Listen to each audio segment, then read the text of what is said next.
Welcome to the historic blah, a place where the past moves very slowly, where kings wrote letters that took months to arrive, and farmers counted the seasons, one gentle sunrise at a time. Tonight we'll wander through the calm corridors of history, no wars, no drama, just the quiet turning of time. So take a deep breath, let your thoughts drift like leaves on a still pond.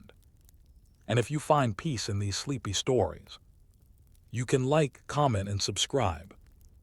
Not out of urgency, but simply whenever you wake up. For now, close your eyes and let history whisper you to sleep. Welcome to Beautifully Boring History. Story 1. The Silk Road Before Silk, Nomads, Horses, and the Roots of Connection. You may picture the Silk Road as a bustling line of camels loaded with precious bolts of fabric and exotic spices.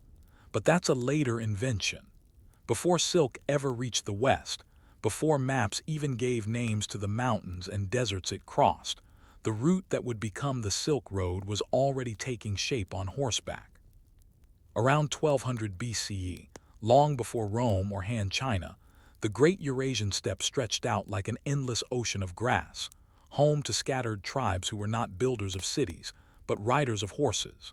The horse, domesticated not long before this, transformed the steppe into a superhighway for human movement. Trade routes didn't begin with caravans. They began with contact, curiosity, and the slow realization that the people over the next hill might have something you wanted. At the center of this change were the Andronovo and Yamnia cultures, who moved steadily across the steppes, leaving behind burial mounds and wheeled carts.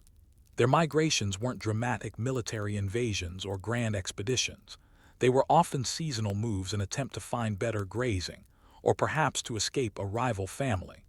But each movement carried with it more than just people. Metal tools, language roots, and shared symbols began to diffuse through thousands of miles. These early steppe cultures didn't use coins or formal contracts. Trade was personal, often limited to what one could carry or herd. A herd of sheep might be exchanged for polished stone beads, furs might be traded for bronze blades. These were deals made slowly, without standard weights or ledgers, and trust had to be earned through repeated contact. Yet even these slow, informal exchanges laid down the groundwork for what would become global trade. Interestingly, archaeology has shown that jade from China was making its way westward by 1500 BCE, and lapis lazuli from Afghanistan was turning up in Mesopotamia centuries before any formal Silk Road existed. These materials didn't just walk across the continent. They were handed from one traveler to another, passed like whispered secrets. Along the way, traders passed not only goods but ideas. Horse bridles, weaving techniques, and even burial customs slowly harmonized across cultures that never shared a written language. By 1000 BCE, the invention of the chariot helped increase mobility. While chariots were largely obsolete in dense forests or steep mountains, on the open plains they were fearsome and efficient. Not only could warriors travel farther, but so could ideas, especially when conquest followed trade. The chariot wasn't merely a military innovation. In many early nomadic societies, it was a status symbol. Buried chariots in tombs from Kazakhstan to Ukraine speak to the prestige of those who used them. But they were expensive, requiring metal, skilled labor, and a team of horses, and that meant access to trade networks. Chariots may seem like flashy objects, but their very existence required complex webs of exchange metal from one region, carpentry skills from another, and horse-rearing knowledge from yet another. Further east, in what is now western China, the Tarim Basin became a crucial crossroads. The region's harsh deserts were offset by its position. It lay at the junction of several ecological zones and became a natural hub for exchange. It's here that mummified remains from 1800 BCE reveal a startling cultural mix: European-like features, Asian weaving patterns, and Central Asian horse gear all in one place. This confluence of cultures predates what most people think of as the Silk Road by over a millennium. These were not empires yet. There were no customs checkpoints or caravanserais, but people were moving, trading, adapting. It's easy to overlook the importance of something as mundane as a saddle, but the steppe saddle, refined over centuries, was a breakthrough in mobility. With it, riders could travel longer distances without exhausting their horses. This improvement didn't just help messengers or hunters, it allowed traders to connect regions that were previously unreachable. Of course, the nomadic lifestyle came with risk. Weather could destroy a herd. A chance encounter could lead to trade or to theft, and so alliances mattered. Trade was often protected or disrupted by tribal agreements. A trader might be safe in one territory and robbed in the next. To survive, you had to know who was who. Names mattered. So did languages, and many steppe traders became multilingual out of necessity. This linguistic exchange helped facilitate communication across distances that, in later years, would take entire empires to unify. As trade routes began to coalesce, they also became conduits for disease, rumor, and myth. Just as lapis lazuli moved westward, so did stories tales of golden cities, monstrous peoples, and sacred mountains. These stories were rarely written down, but they traveled as surely as goods did. And in the process, they shaped how distant cultures saw one another. What's striking about this early period of steppe trade is how much was accomplished without bureaucracy. There were no imperial tax collectors or merchant guilds. The road before the Silk Road was an ecosystem, not a system. Its survival depended on memory, reputation, and the resilience of people willing to risk everything for a better horse or a sharper blade. As the centuries went on, the outlines of more structured trade would begin to appear. Cities would grow, roads would be built, coins would be minted, but at the heart of it all remained the horse, the nomad, and the slow, deliberate creation of trust between strangers. In the silence of the steppe, where the wind carried the smell of grass and the distant sounds of hoofbeats, a question lingered. What if this connection could go even farther? What if the steppe was not the end, but the beginning of something global? As you continue your journey across the ancient steppe, picture yourself not as a modern observer, but as a traveler, perhaps a member of a small caravan, your face wrapped against the dry wind, your eyes scanning the horizon for smoke, shelter, or a sign of welcome. You're not following a road in the modern sense. There are no milestones, no border posts. But there is a rhythm to the land, a cadence to movement, shaped by the needs of animals and the knowledge passed from one generation to the next. By the time we reached the first millennium BCE, trade along the steppe corridor had become increasingly organized, though still informal. Unlike the rigid trade systems of sedentary empires, the nomadic networks that stretched from the Danube to the Yellow River operated on fluid relationships and seasonal needs. And yet, they moved goods across astonishing distances. Horses continued to be the cornerstone of this trade, but they were now joined by sheep, goats, and in some regions, camels. Animal husbandry wasn't just a way to survive, it was currency. Herds were both wealth and transportation. A skilled herder could estimate a person's status by the kind of sheep they raised, the condition of their horses, or the kind of saddle they used. And with animals came mobility. Seasonal migrations gave rise to predictable patterns: highland grazing in summer, lowland shelter in winter, and over time, these patterns overlapped with others, forming what you might now recognize as early trade corridors. These corridors weren't always visible, but they were known. They were remembered, whispered about, and occasionally marked with waypoints: a lone tree, a sacred stone, a spring that never dried. It was along these subtle routes that entire cultures began to meet and influence one another. In the Altai Mountains, artifacts from around 800 BCE show Iranian, Chinese, and steppe motifs coexisting in a single burial mound. Decorative patterns on a belt buckle, the shape of a dagger, or the weave of a tunic might tell the story of three or more regions merging through trade and adaptation. This was not conquest, it was convergence.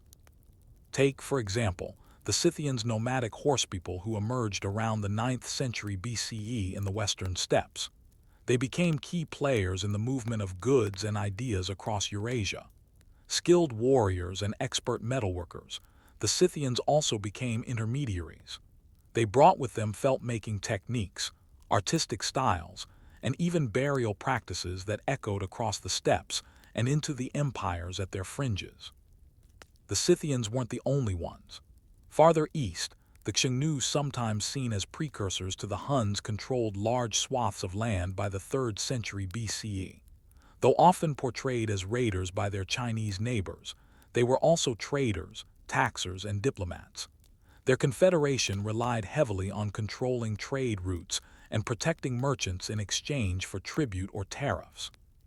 Control of these proto-routes meant power. It also meant information. A tribe or confederation that could ensure safe passage attracted more traders, which in turn brought more goods and knowledge. Over time, even loosely governed areas began to resemble what we now consider strategic trade zones. Despite lacking permanent cities, these nomadic societies created sophisticated exchange systems.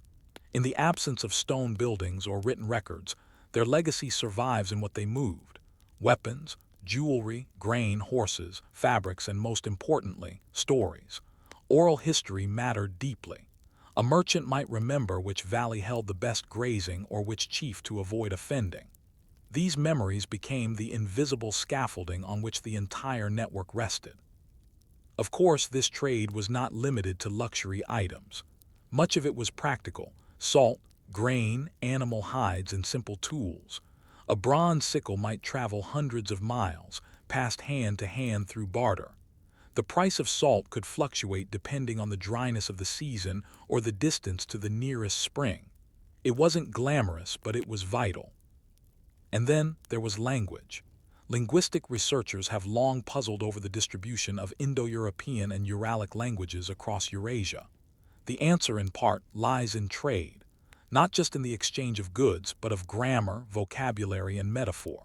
Trade required communication, and communication required compromise. Over centuries, this created hybrid dialects, loanwords, and even shared idioms that still echo in modern tongues. Religious ideas also began to travel slowly, subtly. Early forms of animism, shamanism, and nature worship spread along with the traders who practiced them. Later, these belief systems would be challenged, merged, or replaced by Zoroastrianism, Buddhism, and Christianity, but their roots are found in the reverence nomads showed for the landscape that sustained them. And in the East, the Chinese were watching. By the 4th century BCE, the state of Qin, soon to become an empire, had already encountered various nomadic groups along its borders. The Chinese sought jade, horses, and furs from these people, while offering silks and metal tools in return. Though the Great Wall would later become a symbol of defense against the steppe, early interaction was more porous, more about trade than warfare. The Han Dynasty would formalize these interactions even more. Around the 2nd century BCE, Emperor Wu dispatched Zhang Qian to find allies against the Xiongnu. Zhang Qian's journey took him deep into Central Asia, and though he failed in his military mission, he returned with detailed knowledge of the lands west of China, places that grew grapes, rode powerful horses, and had bustling markets. These observations would become the basis for China's eventual participation in what we now call the Silk Road. But before Han embassies and imperial seals, there were herders, wandering traders, and warbands. They built no stone roads. Their trade stations were tents. Their contracts were nods and handshakes. And yet they created something that would last longer than many empires. As you picture the slow growth of this network, consider the quiet logistics behind it. The trusted meeting spots at mountain passes, the hand signals used to overcome language barriers, the makeshift shelters built in the same spot year after year.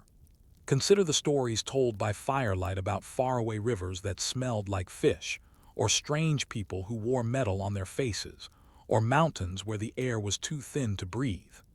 These stories were not entertainment. They were maps, warnings, and invitations. By the 1st century BCE, the foundation was complete. The Silk Road, though not yet named, was alive. Goods could move from Luoyang to the shores of the Black Sea without ever crossing a border patrol. Trade was still dangerous and always slow, but the idea that the world was bigger and that parts of it were reachable was no longer fantasy. It was fact. And yet, with this growing web of connection, a new question emerged. What happens when the merchants outnumber the warriors? When goods flow more freely than armies? What kind of world begins to form when trade becomes more powerful than conquest?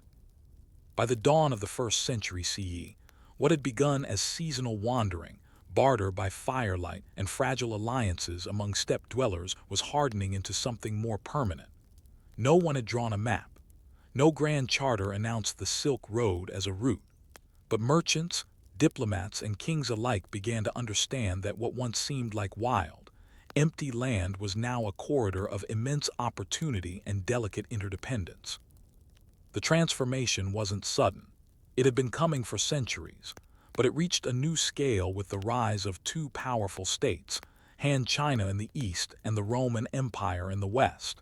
Neither empire controlled the vast steppe heartlands directly, but both became deeply invested in maintaining and exploiting the flow of trade through it. Han China, under Emperor Wu and his successors, took a special interest in the western lands, sending envoys, soldiers, and settlers to secure key zones such as the Hexi Corridor and Dunhuang. These weren't merely military campaigns, they were logistical investments. The Han court built garrisons, irrigated farmland, and offered incentives for frontier farmers and merchants. These outposts were not just for defense, they were meant to support caravans and serve as resting points along trade routes. The famed Zhang Qian had reported years earlier that the people of Fergana, in modern-day Uzbekistan, bred powerful horses, blood-sweating beasts, as the Chinese called them. The Han dynasty wanted those horses, not just for military purposes, but as a symbol of prestige. To get them, they needed secure routes, stable intermediaries, and some measure of predictability. And so the empire did something unusual. It adapted to the rhythm of the steppe. Instead of trying to conquer everything in its path, it created partnerships, paid tribute, and used diplomacy as often as arms. Trade was no longer incidental, it was policy. Meanwhile, on the western end of the known world, the Roman Empire was expanding. Roman merchants had little understanding of the geography of the East, but they coveted one thing: silk. The delicate, shimmering threads began to appear in Roman markets and elite wardrobes sometime in the 1st century BCE, arriving via a long and indirect path that moved through Central Asia, Persia, and into ports along the Mediterranean. To Roman senators and scholars, silk was both fascination and scandal. Some claimed it was immoral for Roman women to wear such sheer garments. Others called it an economic threat imported in great quantities and draining Roman gold to the east. But no one could deny its appeal. And so, unwittingly, Rome became a key player in a trade system it barely understood. Roman gold flowed eastward. Eastern goods, silk, spices, jade, and lacquerware flowed west. And in between, 1,000 unnamed traders, translators, and pack animals kept the entire system running. These middlemen, often from the Parthian Empire, Sogdiana, and various Turkic or Iranian-speaking groups, were the lifeblood of the route. They were rarely remembered by name, but their work was essential. They knew how to navigate the mountain passes of the Pamirs, when to avoid seasonal floods, and how to strike deals in multiple languages. In the absence of Google Maps or shipping insurance, they relied on networks of trust kinship ties, tribal allegiances, and the quiet understanding that betrayal would travel just as fast as any caravan. With the growing volume of trade came infrastructure. Caravanserais simple roadside inns began to dot the major routes. These offered not just food and shelter, but also markets, information, and sometimes armed protection. A trader could rest here, repair gear, and even swap goods or animals before continuing on. They were the economic joints in a vast, flexible skeleton. Religious influence also deepened. Buddhist missionaries, carried along these same trade winds, made their way into Central Asia, bringing with them texts, statues, and philosophies. The oasis towns like Cotton, Kashgar, and Turfan became cosmopolitan melting pots, where Chinese monks debated Sanskrit scholars, and Sogdian traders built temples next to Zoroastrian fire altars. We often think of trade in terms of goods, but these oases remind us. Beliefs traveled too, and often stayed longer than silk or jade. But not all outcomes were peaceful or welcome. The same roots that carried culture also carried disease. Though records are spotty, later pandemics like the Antonine Plague and the Plague of Justinian likely found their way into major cities via long-distance trade routes. Germs traveled without tariffs or customs inspections. Also, where there was wealth, there was ambition and envy. Small states and tribal confederations began to jockey for control of key choke points. Banditry increased. Some groups demanded tolls, while others raided caravans outright. The steppe was still wild in many places, and empires could only reach so far. This growing tension raised important questions. Who controlled trade? Who benefited? And what happened when trade became more than just economic, it became political? One illustrative case is the city of Samarkand, which began to rise as a major hub in the centuries that followed. Located in modern-day Uzbekistan, Samarkand became not just a stopover, but a center of power in its own right. By controlling part of the corridor, city-states like Samarkand could tax merchants, host diplomatic missions, and even shape regional politics. Over time, these trading cities began to rival traditional empires in cultural influence. A merchant from Samarkand might know more about the customs of India and China than a Roman senator or Han general. Their wealth came not from conquest, but from coordination. And in this sense, the Silk Road began to change what power meant in the ancient world. By the end of the 1st century CE, we can say with confidence that the Silk Road as a network, if not a singular route, was fully operational.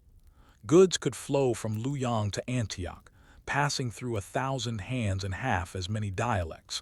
It was rarely easy. It was never fast, but it worked. And beneath the flow of commerce, something deeper had taken root, a new global awareness. People in distant lands now owned objects made by strangers. They wore garments woven by unseen hands. They ate foods, heard ideas, and practiced customs that had originated far beyond their borders. They didn't always know where these things came from, but they knew, more than ever before, that the world was large, and that they were connected to it. In the end, the Silk Road didn't begin with silk, or even with roads. It began with trust, with the stubborn resilience of travelers who learned to cross mountains, with herders who traded horses for stories, with the dull, deliberate grind of movement, slow, cautious, but persistent. And so, we return to our earlier question. What happens when trade becomes more powerful than conquest? The answer is perhaps this. The world grows quieter but deeper. Borders blur. Languages mix. Empires fade, but ideas linger. And long after the stones of ancient cities have crumbled, the path remains pressed into the earth by the weight of endless, purposeful footsteps. Story 2. Spices, ships, and sandalwood maritime trade in the Indian Ocean. Imagine standing on the shores of the Arabian Sea around 1000 BCE. The heat is heavy, the salt stings your nose, and your eyes trace the horizon for signs of sails. You're not in a bustling port with docks and cranes. You're likely standing near a cluster of reed huts, a few dugout canoes bobbing in the tide, and a beach busy with fishermen mending nets. But just beyond that simple scene lies one of the oldest and most influential systems of trade in human history, the maritime routes of the Indian Ocean.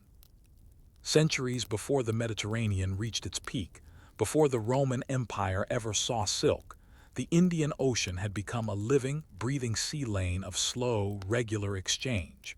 It wasn't paved in stone or bound by empire, but it was every bit as real. This was the monsoon highway, and its rhythm was not set by merchants or monarchs, but by wind. The monsoon winds, seasonal, predictable, and incredibly powerful, are the heart of Indian Ocean trade. They arrive like clockwork, from the southwest in summer and from the northeast in winter. Unlike the unpredictable storms of the Atlantic or the harsh gales of the Pacific, the monsoons offered something vital to ancient sailors: consistency.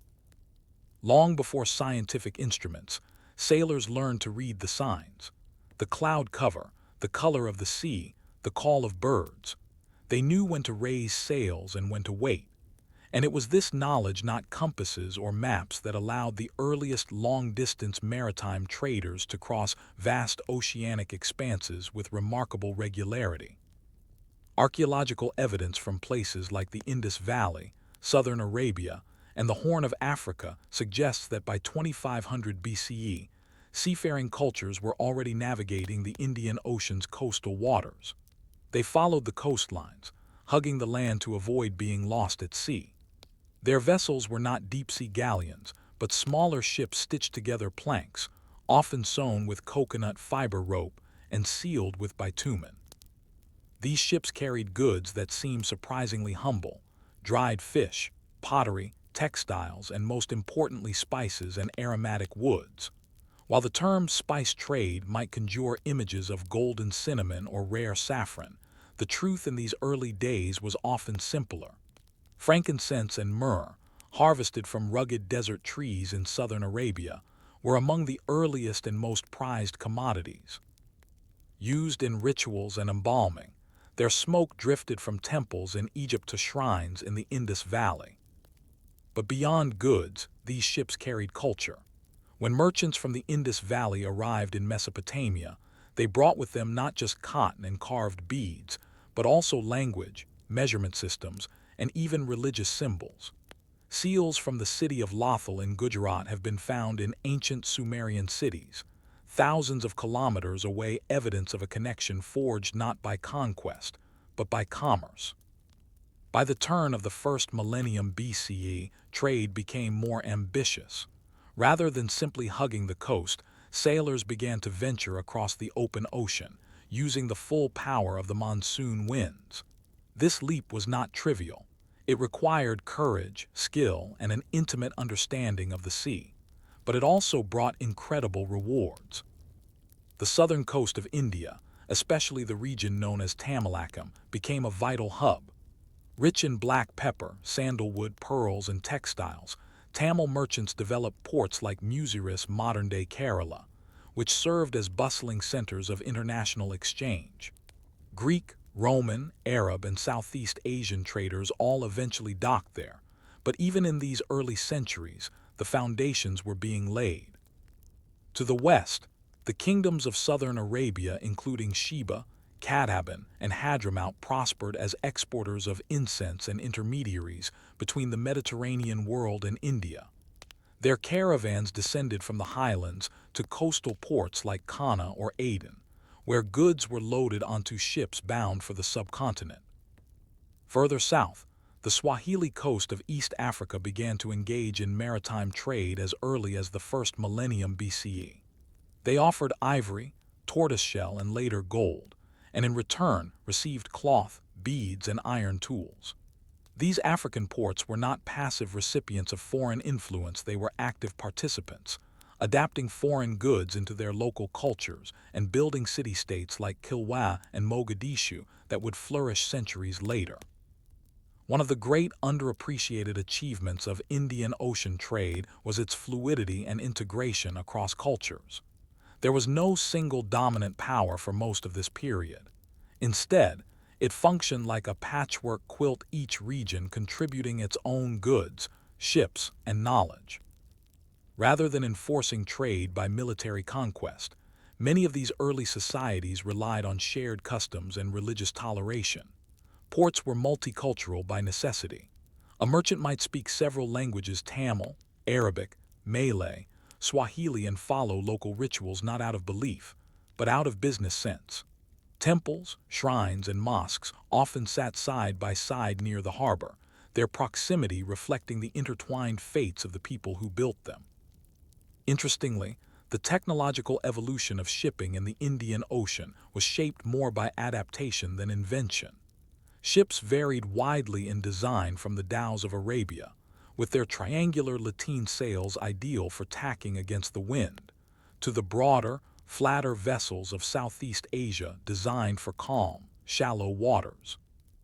Maritime knowledge passed as easily as goods. Indian shipbuilders borrowed hull designs from Southeast Asia. Malay sailors learned how to navigate using Arab star charts. Swahili carpenters combined local timber with imported nails or canvas. The ocean didn't separate these cultures, it connected them. Still, there were hazards. Pirate raids were not uncommon. Monsoons, while predictable, could still turn violent. Entire fleets might be lost in a storm, their wreckage washing up weeks later. And yet, merchants kept sailing, driven by the promise of profit, or perhaps simply the thrill of the journey. As centuries passed, this web of exchange deepened. Words traveled with the goods. The Arabic word for pepper filfil comes from the Sanskrit papali. The Tamil word for ship, kapal, spread into Malay as kapal and into Javanese as kapal as well. These are not the traces of empires, but of encounters quiet, repeated, and often forgotten. And so, across thousands of kilometers of salt water, the Indian Ocean became a mirror, not reflecting a single culture, but capturing the shimmering patterns of many. Each sail that rose above the horizon brought not only goods, but the shape of a world growing smaller, more connected, and more curious. But as trade intensified and foreign merchants grew bolder, a new dilemma emerged. What happens when cultural exchange becomes cultural competition?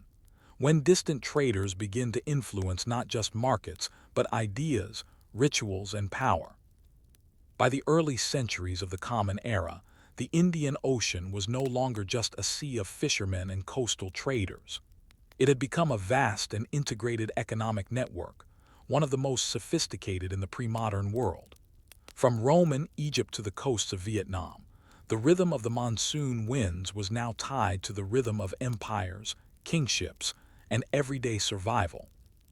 In southern India, the port of Muziris flourished. Mentioned in the Periplus of the Erythraean Sea, a Greek travelogue from the 1st century CE, Muziris was described as a bustling emporium where Roman gold met Indian pepper. There were no palaces here, no towering monuments, just warehouses, wharves, and people. And yet, it was among the most important hubs of its day. What made Muziris and ports like it so special wasn't just what they traded, it was how they operated. The local rulers of Tamilakam didn't build vast naval fleets to dominate the sea. They didn't need to. They controlled the pepper plantations inland, levied taxes on incoming merchants, and provided what all traders valued most: relative stability. For their part, Roman merchants often stayed for months. The monsoon winds dictated their schedule: one season to arrive, another to return. So they waited, and in that waiting, a unique type of cultural exchange occurred. Roman amphorae, coins, and wine jugs were found scattered across Indian coastal towns. Indian spices, textiles, and ivory made their way into Roman homes. Yet there was no colonization, no conquest, just the slow, deliberate integration of tastes and habits. The goods themselves offer a quiet glimpse into the ancient global economy. Pepper, native to India's Western Ghats, was worth its weight in silver in Rome. More than just a flavoring, it was believed to have medicinal properties. Pearls from the Gulf of Mannar were among the finest in the world. Textiles, especially fine cottons dyed in indigo or safflower, were prized across Africa and Arabia. Sandalwood, cut from the forests of southern India, was burned as incense, carved into religious icons, and used in perfumery from Java to the Levant. Farther west, in Arabia and the Horn of Africa, city-states like Aden, Kana, and Xyla continued to serve as vital intermediaries.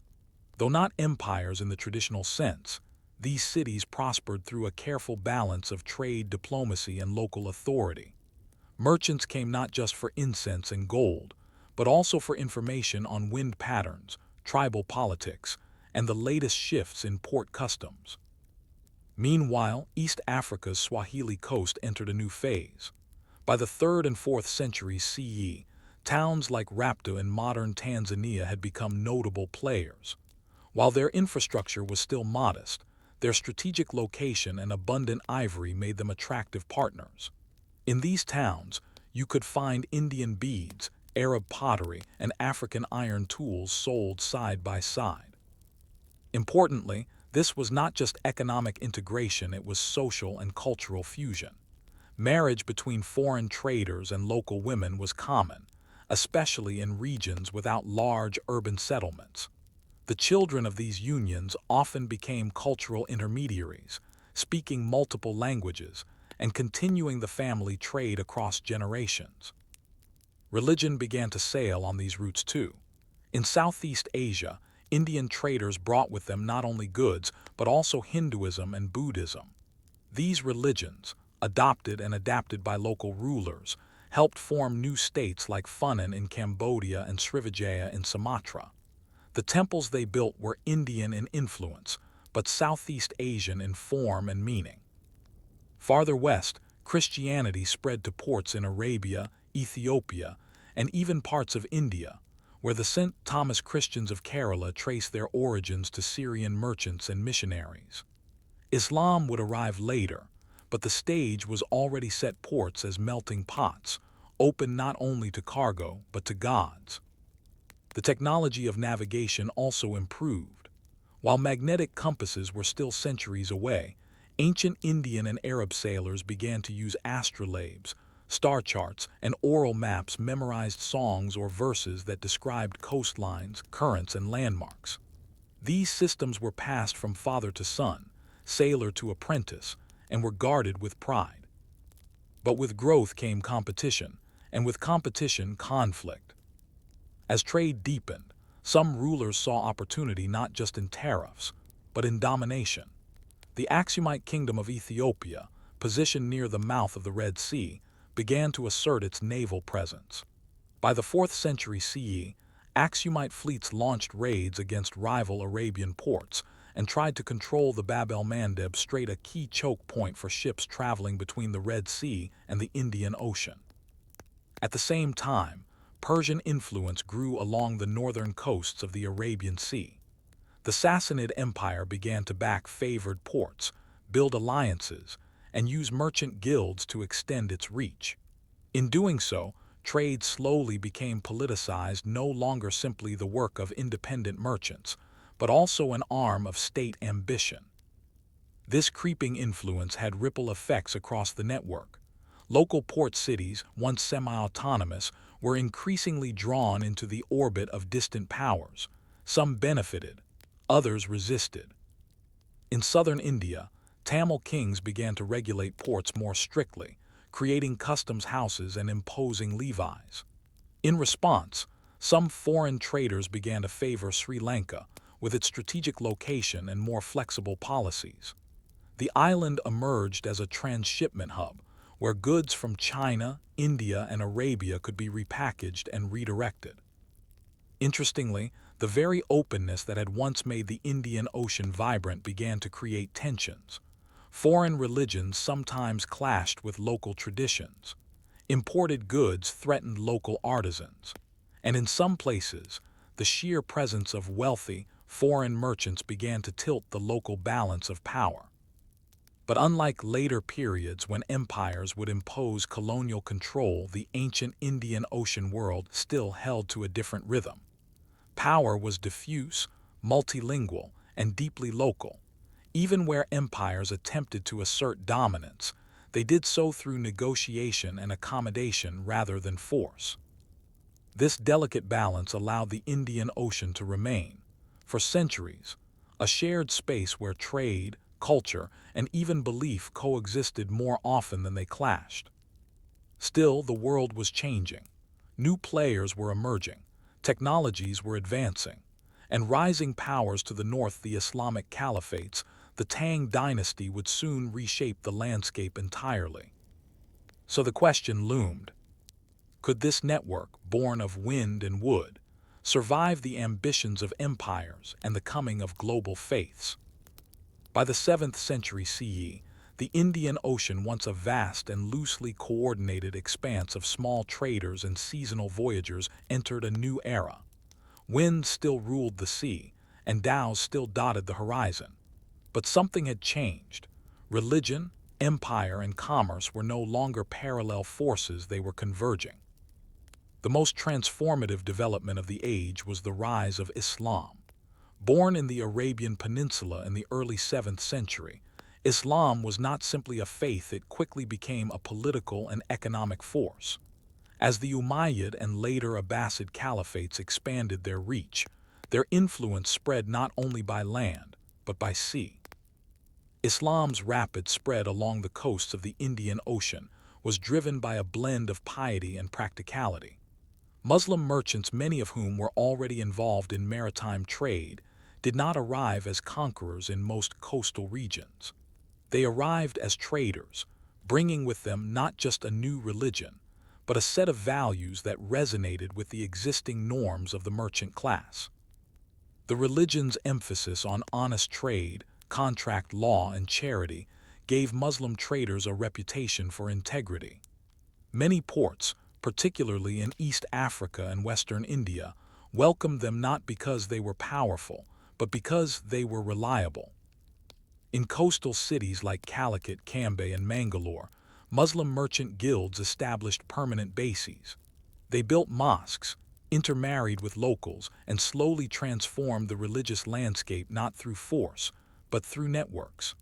A similar pattern emerged in Malabar, in the Malay archipelago, and along the Swahili coast.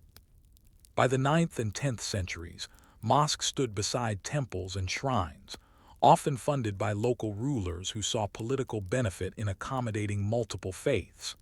In Sri Lanka, Muslim and Hindu communities traded side by side.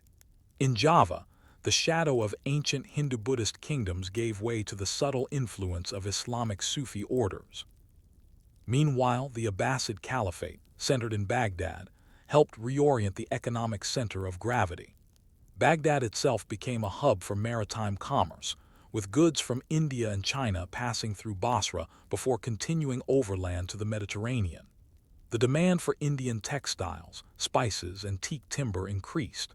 So too did the circulation of Islamic coinage, weights, and measures, introducing a new layer of standardization to Indian Ocean commerce. This period also saw advances in shipping technology.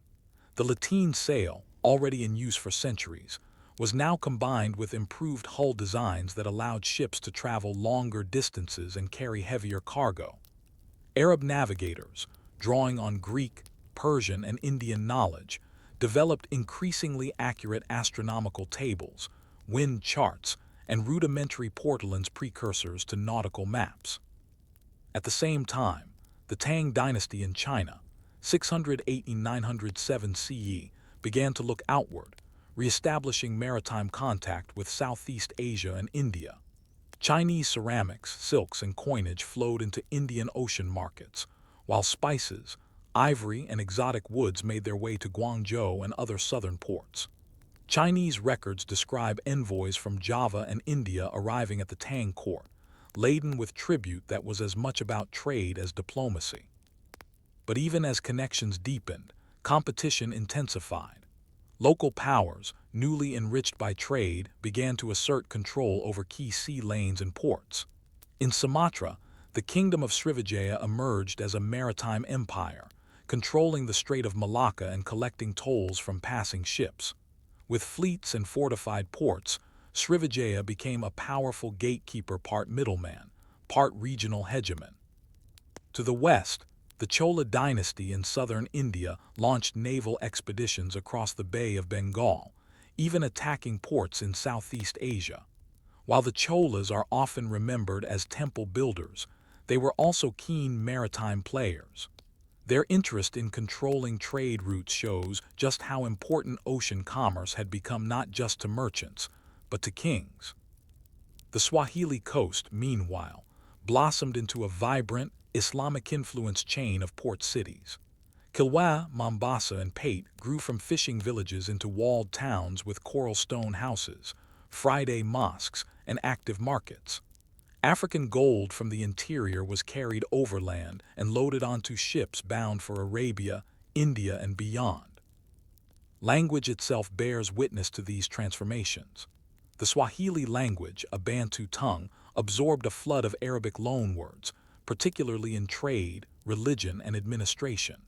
Terms like safari, journey, bandari, port, and duka, shop, reflect centuries of interaction. Similar hybridization occurred elsewhere: Malay and Tamil, Persian and Arabic, all mixing at the mouth of the monsoon. This era also saw a new type of traveler take to the seas: the pilgrim. Muslims from across the Indian Ocean now sailed to Arabia for the Hajj, creating new circuits of exchange. Pilgrimage became another channel for goods and ideas. A pilgrim from Bengal might meet a trader from Zanzibar in Mecca and return with both religious inspiration and new business contacts. But for all its cosmopolitanism, the Indian Ocean world was still fragile. It depended on trust, weather, and a delicate balance of tolerance. And by the 12th and 13th centuries, storms both literal and metaphorical were on the horizon. The Crusades disrupted Eastern Mediterranean trade, cutting off overland links and redirecting maritime traffic. The Mongol invasions of Central Asia destabilized overland Silk Road routes, making maritime trade even more crucial. And rising powers in Persia, Arabia, and China began to reconsider their relationships with the sea.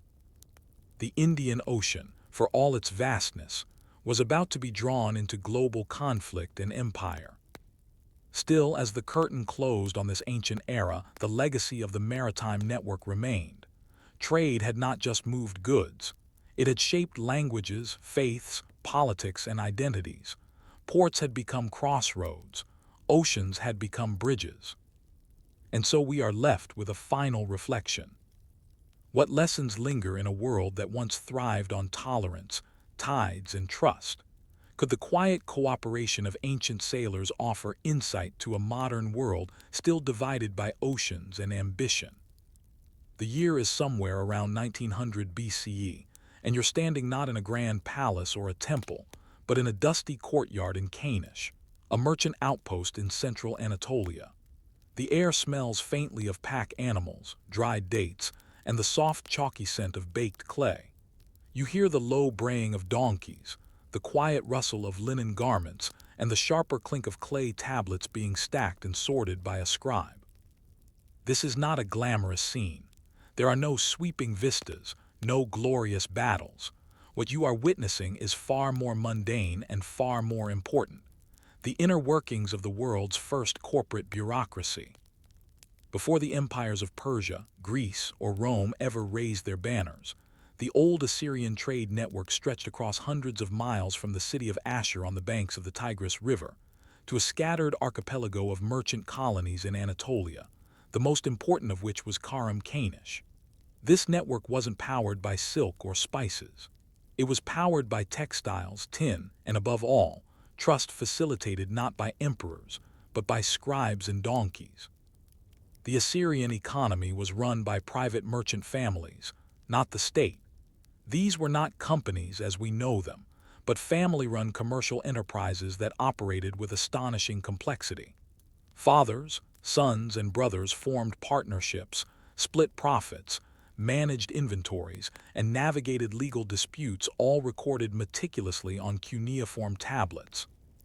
Thousands of these clay documents have been excavated at Kanish, offering a surprisingly detailed view into a world where trade was governed by contracts, loans, and multi-generational planning.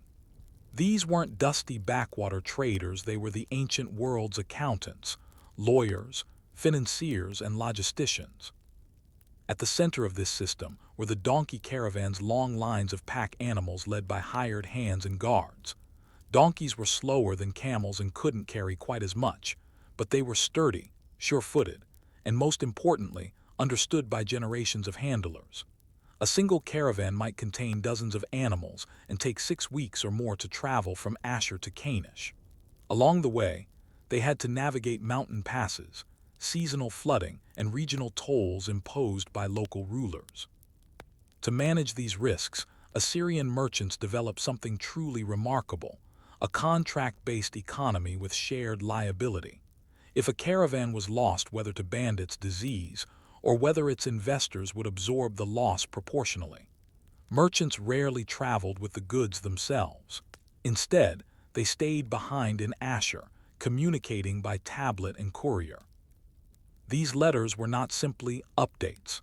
They included details on the price of tin per shekel, labor arrangements for unloading warehouses, advice on resolving disputes with Anatolian authorities, and even suggestions for marriage alliances to strengthen trade connections. One tablet might say, "Send the tin in 2 batches. Do not trust Ilibani with packing. The last bales were light and he overcharged us for straw." Another might read, "The wool from the southern fields is of better quality this year.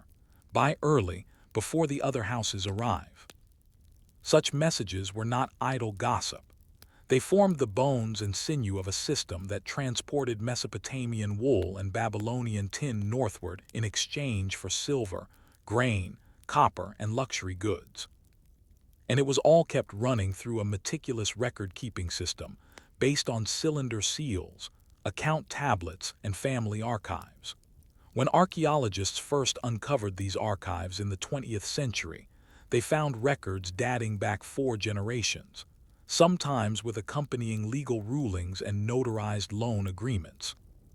The houses in Kanesh were often built with a clay-walled archive room, stacked with cuneiform tablets tucked into clay envelopes. Contracts were witnessed by multiple parties and sometimes countersigned by local Anatolian officials, showing just how intercultural this system had become. Yet despite this complexity, the Assyrians were not a colonial power. They did not conquer Anatolia. Their merchant colonies called Karam were established with local permission and governed themselves to an extent. In Kanesh, for instance, the Assyrian merchants paid taxes to local kings, operated their own courts, and enforced trade agreements internally. This mix of autonomy and integration allowed the Assyrians to thrive without a standing army or imperial navy. Their most powerful weapon was their ledger. But survival was never guaranteed. The overland route was vulnerable to shifting alliances, raids, and inflation. Some tablets record bitter arguments about missing shipments, dishonest middlemen, or fluctuating silver standards. Still, the merchants adapted. They hedged their investments, diversified their goods, and formed alliances through marriage and oath-taking. Women played a crucial role in this economy, especially those who remained in Ashur while their husbands or sons were away.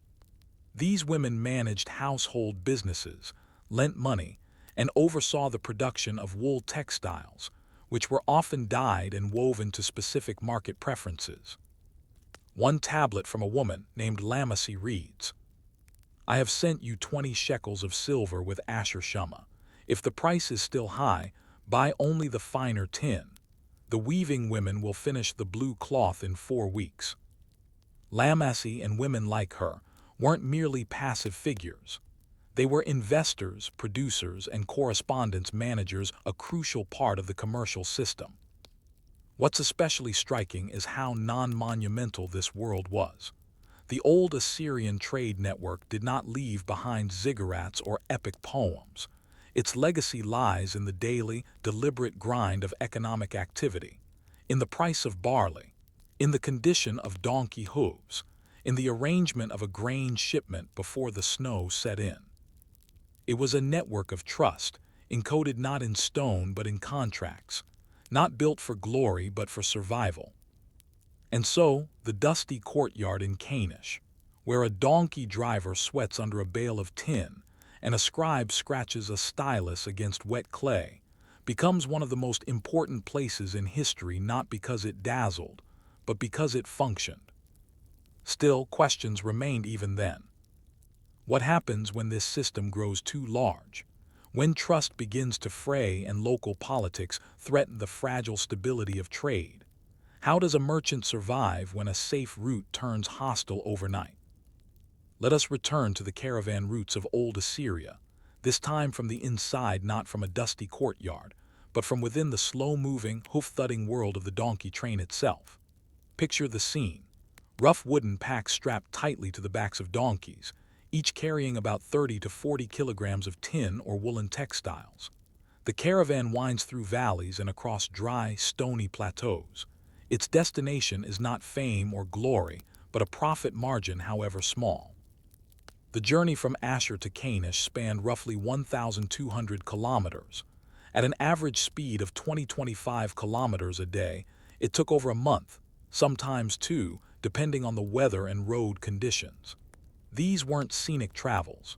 The route passed through zones prone to banditry, tax checkpoints, and conflict between city-states. Caravans had to pay tolls and tariffs at each political boundary, often to local kings or petty warlords. These fees were not always standard or fair. Some cities extracted silver, others demanded portions of cargo, and some took bribes just to guarantee safe passage. The total cost of getting a load of tin from Asher to Anatolia could eat up over 25% of the original investment, and that was if nothing went wrong. To mitigate the risk, merchants used multi-tiered investment partnerships. A single caravan might be financed by 4 or 5 families, each contributing a portion of the goods. Profits, or losses, would be distributed according to those shares.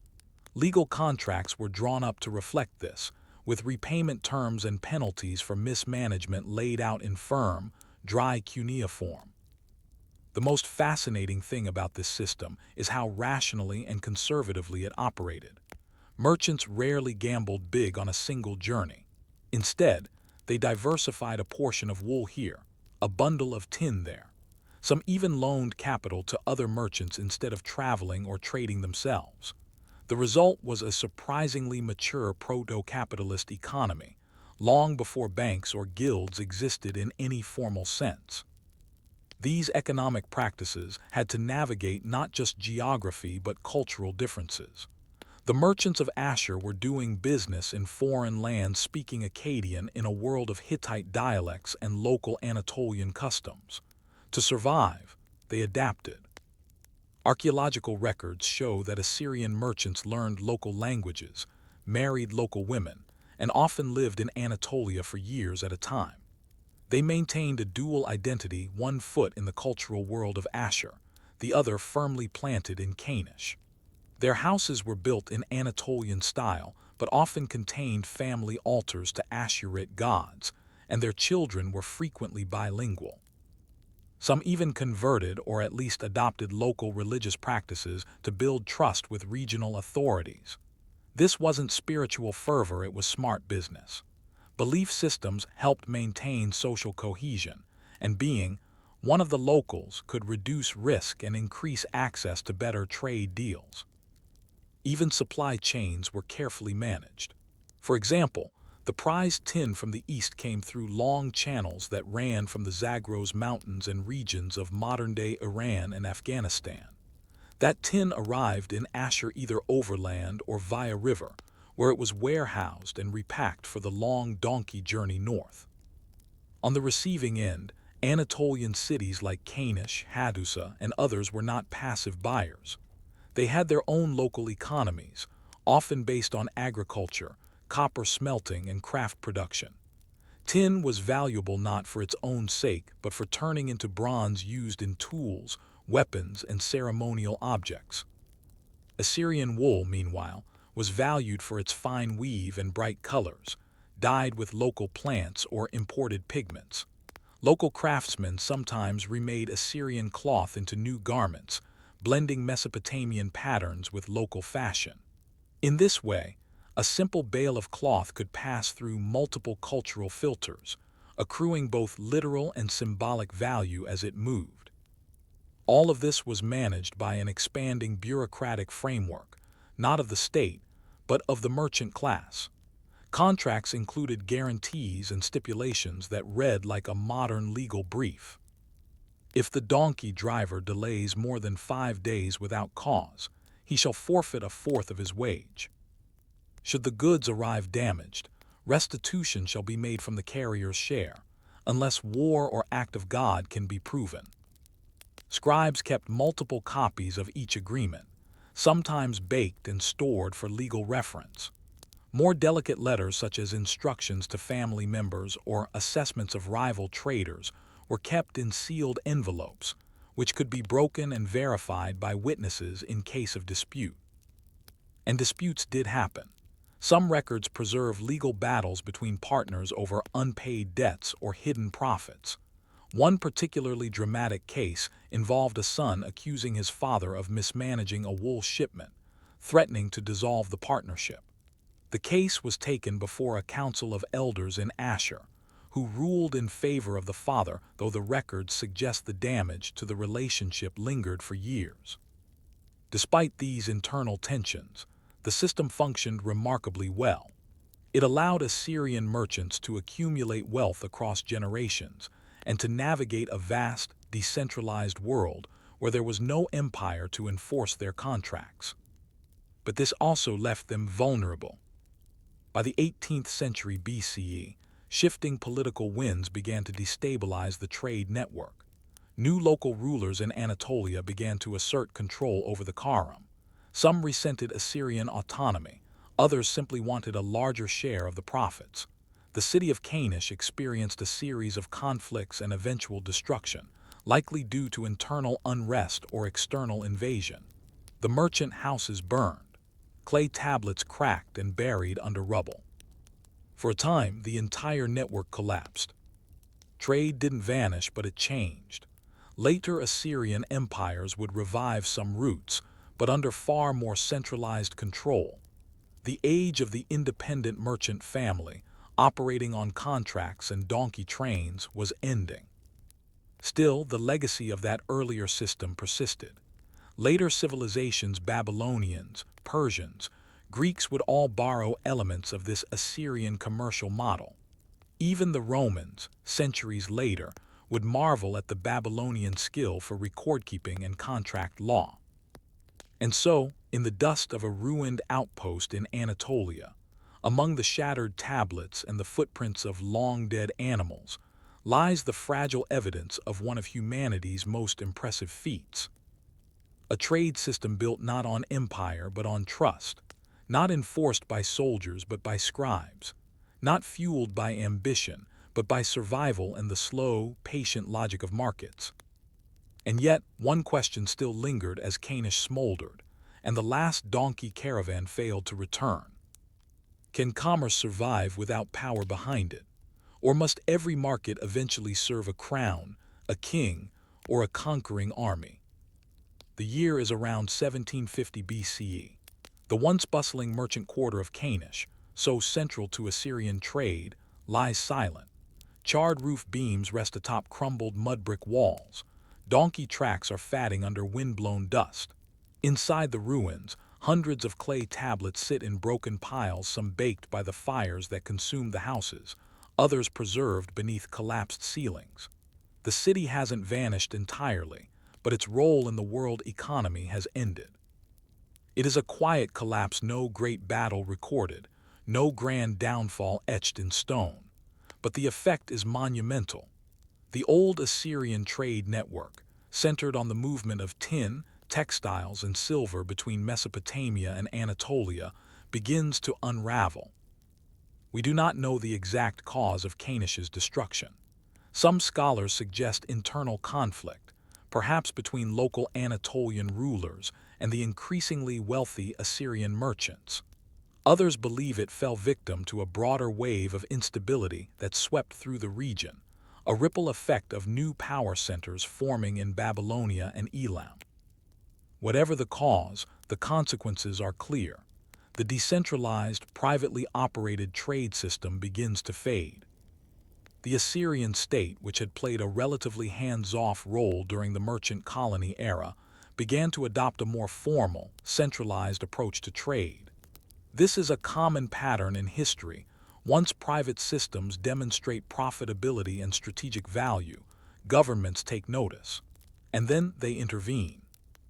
By the 14th and 13th centuries BCE, the Assyrians were no longer just merchants. They were imperial administrators. Trade routes were militarized. Diplomacy gave way to tribute and conquest. What had once been negotiated with clay contracts was now enforced by armies and provincial governors. And yet, even amid this shift, much of the old system survived not physically, but conceptually. The idea of recorded contracts, the logic of distributing risk, the use of standardized weights and accounting these became part of the Mesopotamian commercial DNA. Later empires would borrow and refine them. For example, the Babylonian legal code, famously preserved in the Code of Hammurabi, includes rules governing commercial partnerships, interest rates, and liability for lost goods. These weren't speculative laws. They were practical responses to centuries of evolving trade. The supply chains, too, shifted but did not disappear. Tin was now routed through new hubs. Wool textiles, no longer moving north in large caravans, fed local economies. Instead of being part of an international exchange, they were woven into the tribute systems of rising states. Kanesh may have burned, but its model endured. Meanwhile, the ruins of the old Assyrian merchant houses offered an unintended gift to future generations, a fossilized record of economic life. The archive rooms, sealed beneath destruction debris, preserved everything from commercial contracts and loan records to personal letters, school texts, and even gossip between family members. A few examples. A merchant complains about an associate's overpricing of tin, questioning whether he skimmed a bit off the top. Another sends instructions to release a bond once a caravan returns safely.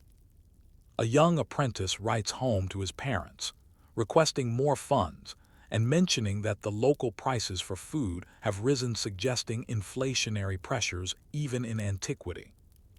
This archive tells a quiet but astonishing story. Commerce, in all its unglamorous detail, was fully operational nearly 4,000 years ago. And yet, none of this happened in a vacuum. Even as trade shifted, climatic, demographic, and political changes continued to shape the region. The Assyrian homeland saw growing agricultural development, particularly around the Middle Tigris River. Irrigation networks expanded. Barley and emmer wheat became more than staples, they became tools of taxation and state control. In this new system, barley was no longer simply a good to be bartered. It was measured, assessed, and extracted by the state. Granaries replaced merchant warehouses. Scribes still kept records, but now under the authority of kings, not families.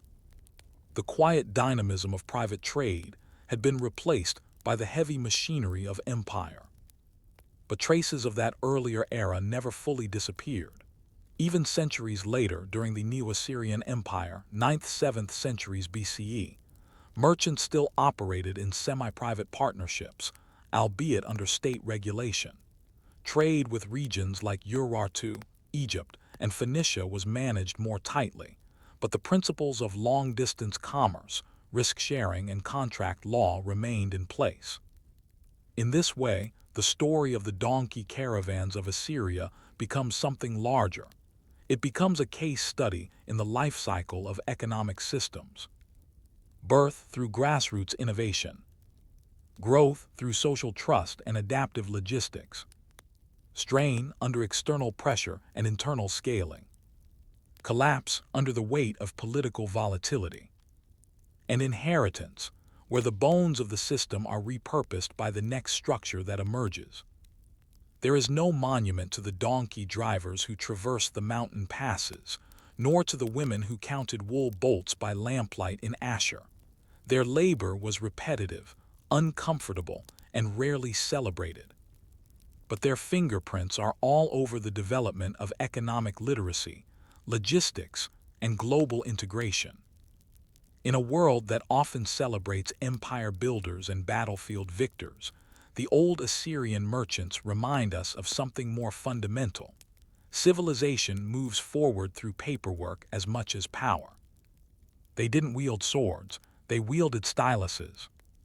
They didn't conquer cities, they managed shipments. And they didn't change the world overnight, but they helped shape the invisible scaffolding of economic life that would support millennia of commerce. So we are left with a final, lingering question. What else have we built atop forgotten systems? What modern efficiencies rest on the backs of ancient donkeys, long since vanished into dust? Story 4. Phoenician footprints. Purple dye and alphabet spread across the Mediterranean. Along the narrow, rocky coastline of what is today Lebanon, a scattered collection of ancient harbors once faced the Mediterranean Sea. The shoreline was rugged, hemmed in by the mountains of the Levant, leaving little room for broad fields or sweeping cities. But what the land lacked in agricultural bounty, the Phoenicians made up for with something else: timber, trade, and tenacity. The Phoenicians are rarely credited as empire builders, and indeed, they never ruled a unified kingdom. They built no pyramids, no vast armies, and few monuments. Their power came not from conquest, but from connection linking the peoples of the ancient world through a web of ports, ships, and commerce that quietly transformed the Mediterranean. It began in the late second millennium BCE, around 1500 BCE, when cities like Byblos, Tyre, Sidon, and Arwad emerged as key coastal settlements. These cities were independent and often rivalrous, each governed by its own king and priesthood, yet all shared a similar outlook. The sea was not a boundary, but a highway. The Phoenicians were Canaanite in origin, inheritors of the urban and religious traditions of the broader Levant. Their language was Semitic, closely related to Hebrew and Aramaic, but their way of life was increasingly shaped by the Mediterranean's demands and opportunities. They built ships from cedar, a tall, straight-grained wood that grew in the mountains behind them. These ships were sturdy, agile, and well-suited to coastal navigation. Over time, Phoenician shipwrights developed specialized designs: round-hulled cargo ships for trade, and slim, fast galleys for defense and piracy deterrence. Their early trade focused on timber, salt fish, olive oil, and the famed Tyrian purple dye, a pungent, labor-intensive product extracted from the Murex sea snail. To produce just 1 gram of dye, thousands of snails had to be harvested, crushed, and fermented. The process was noxious, the yield minuscule, but the color was magnificent, a deep, rich purple that did not fade with time. To ancient elites, it became a symbol of wealth and authority. And the Phoenicians held the secret. In cities like Tyre, entire neighborhoods were devoted to dye production, their alleys reeking from snail vats, their exports reaching the wardrobes of Egyptian pharaohs, Mesopotamian nobles, and eventually Greek aristocrats. The demand for purple and the wealth it brought financed further ventures. But the Phoenicians didn't just trade goods. They became maritime mediators, moving between empires that often saw each other as rivals. When Egypt traded with the Hittites, or when Mesopotamian elites sought tin or incense, it was often Phoenician ships that carried the goods. They had no interest in taking sides. Instead, they took contracts. Over time, their maritime range expanded. By 1200 BCE, they were sailing as far as Cyprus, Crete, and the Aegean Islands. These early voyages were cautious, hugging coastlines and relying on natural landmarks. Navigation was done by sun and stars, and port visits were timed with the seasons to avoid storms.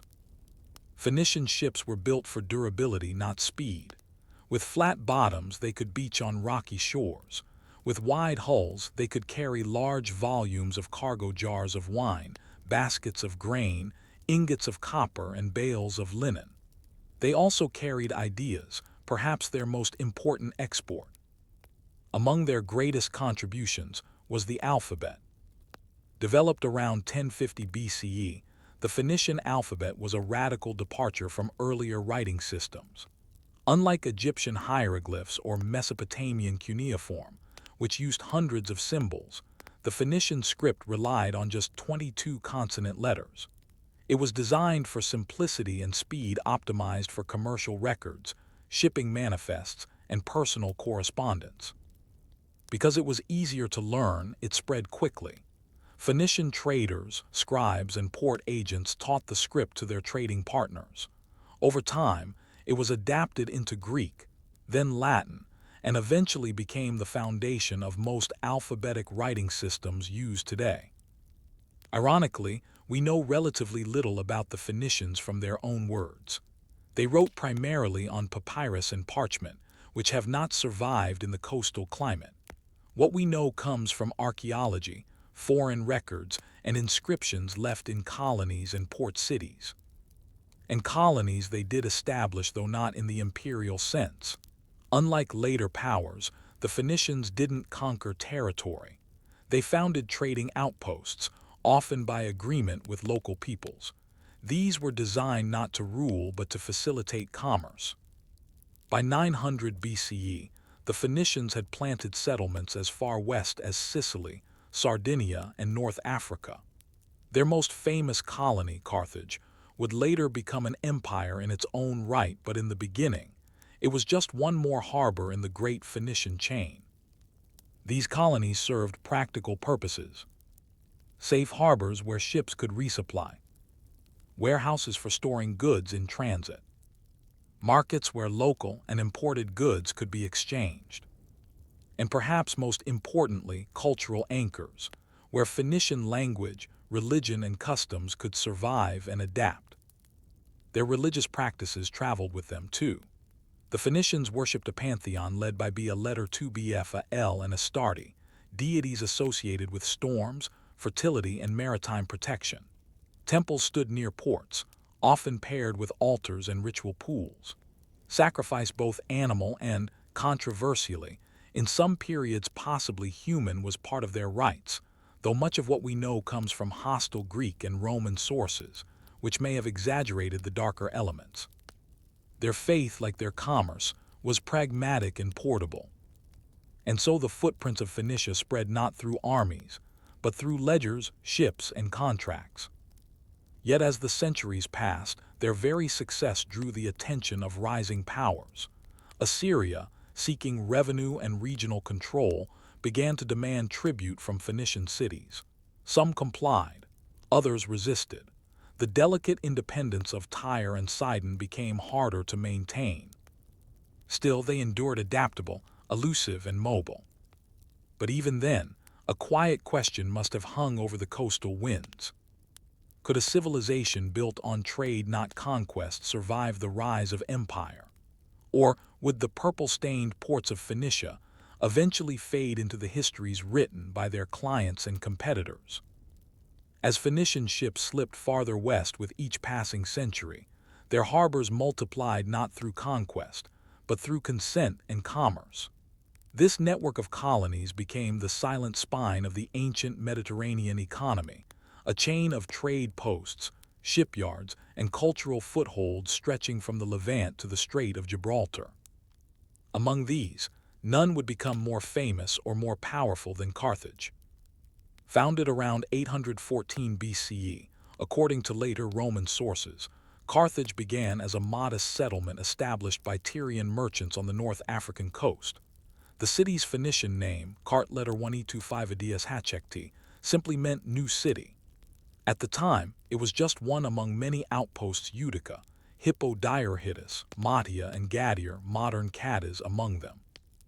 But Carthage's location was ideal, close to fertile land, near rich fisheries, and astride the sea lanes connecting Africa, Sicily, Sardinia, and southern Spain. It grew rapidly, not through forced resettlement or war, but by attracting families from Tyre and Sidon seeking opportunity in a crowded homeland. Over time, Carthage evolved into the central node of the Western Phoenician world. It coordinated trade, sent out new settlers, and began to forge its own identity. Though it maintained religious and linguistic ties to its parent cities, its political structure grew more independent. Local merchant elites governed Carthage, supported by a council of elders and a pair of elected magistrates known as suffetes. Carthage's rise coincided with growing instability in the eastern Mediterranean. The Assyrians were pressuring Phoenician cities for tribute, New sea powers like Greece and Etruria were on the rise.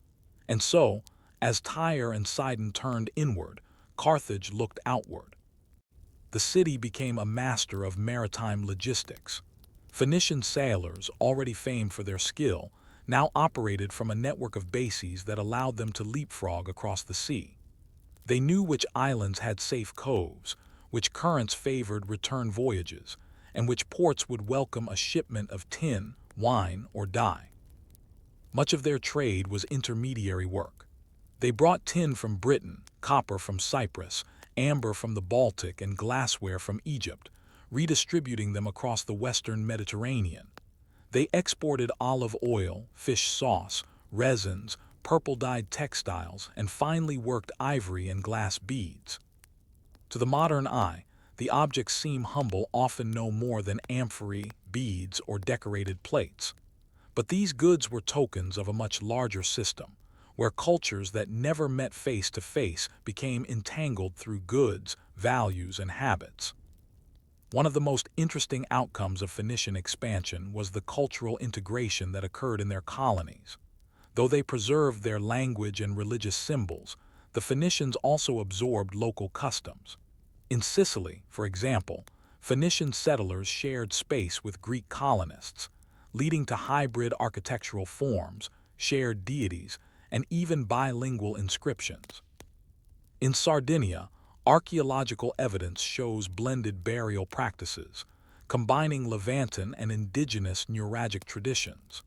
In southern Spain, the city of Gadir became a beacon of both commerce and metallurgy, interfacing with local Tartessian culture. Even in death, the Phoenicians were merchants. Burial goods from their necropolis, ceramic bowls, incense burners, scarabs, and amulets came from all over the Mediterranean. Their cemeteries tell a quiet story of integration, adaptation, and reverence for a world knit together by trade. And of course, language followed the trade.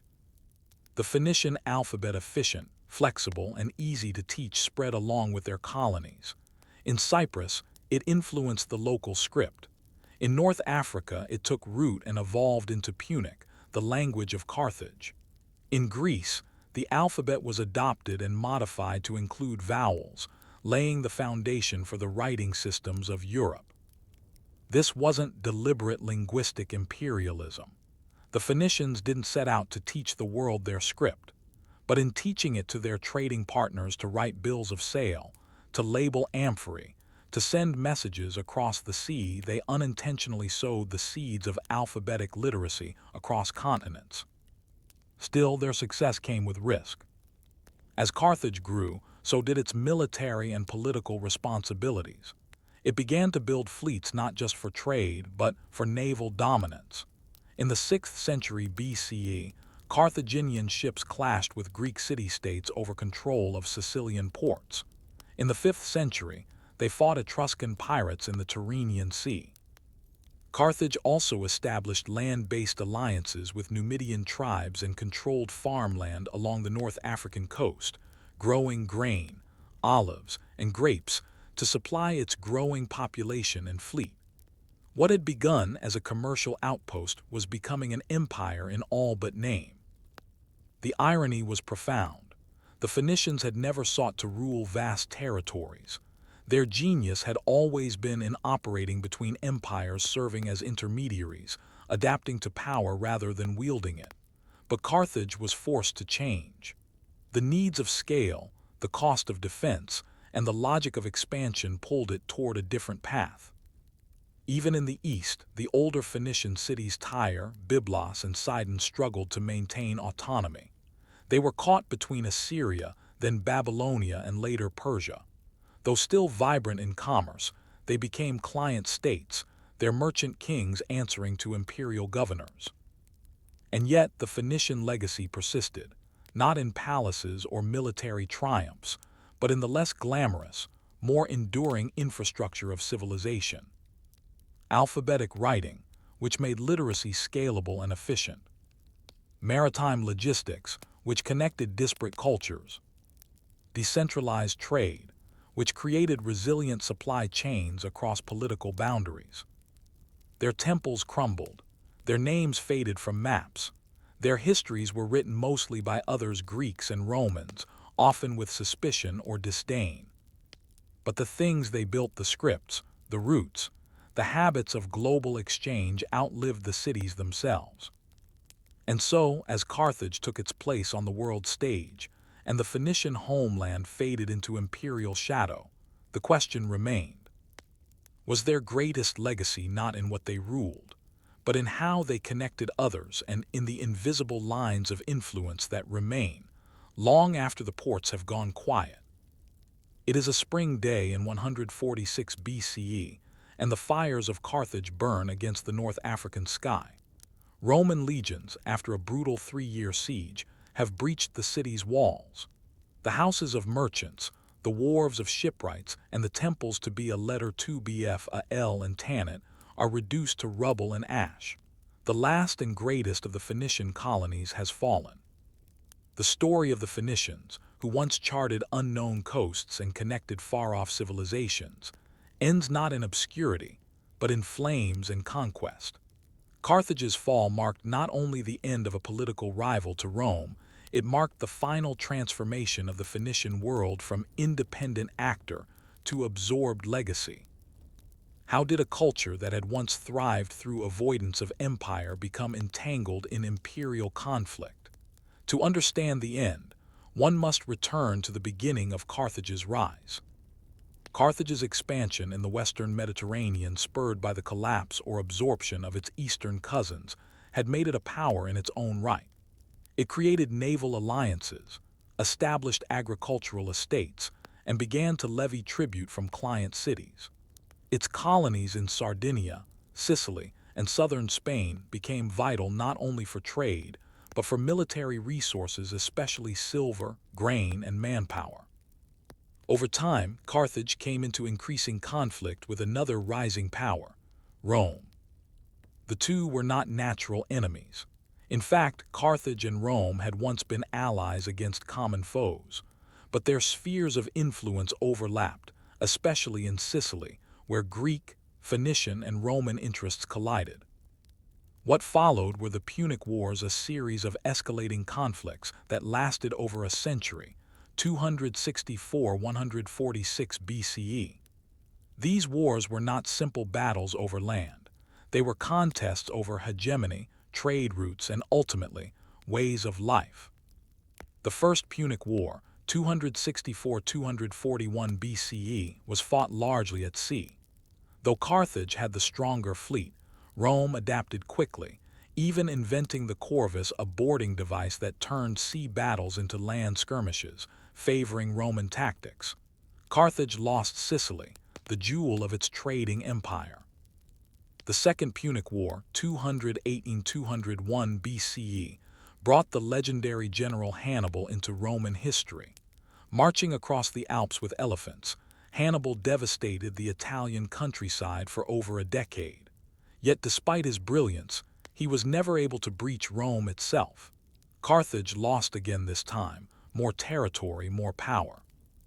Finally, in the Third Punic War, Rome acted not out of defense but vengeance and fear. Carthage, still wealthy and resilient, was perceived as a threat simply by existing.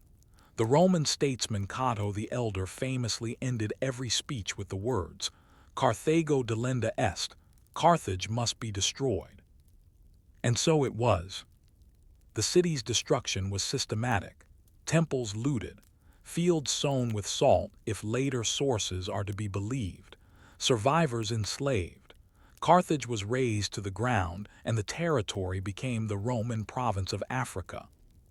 With Carthage's fall, the last major Phoenician city fell from political independence.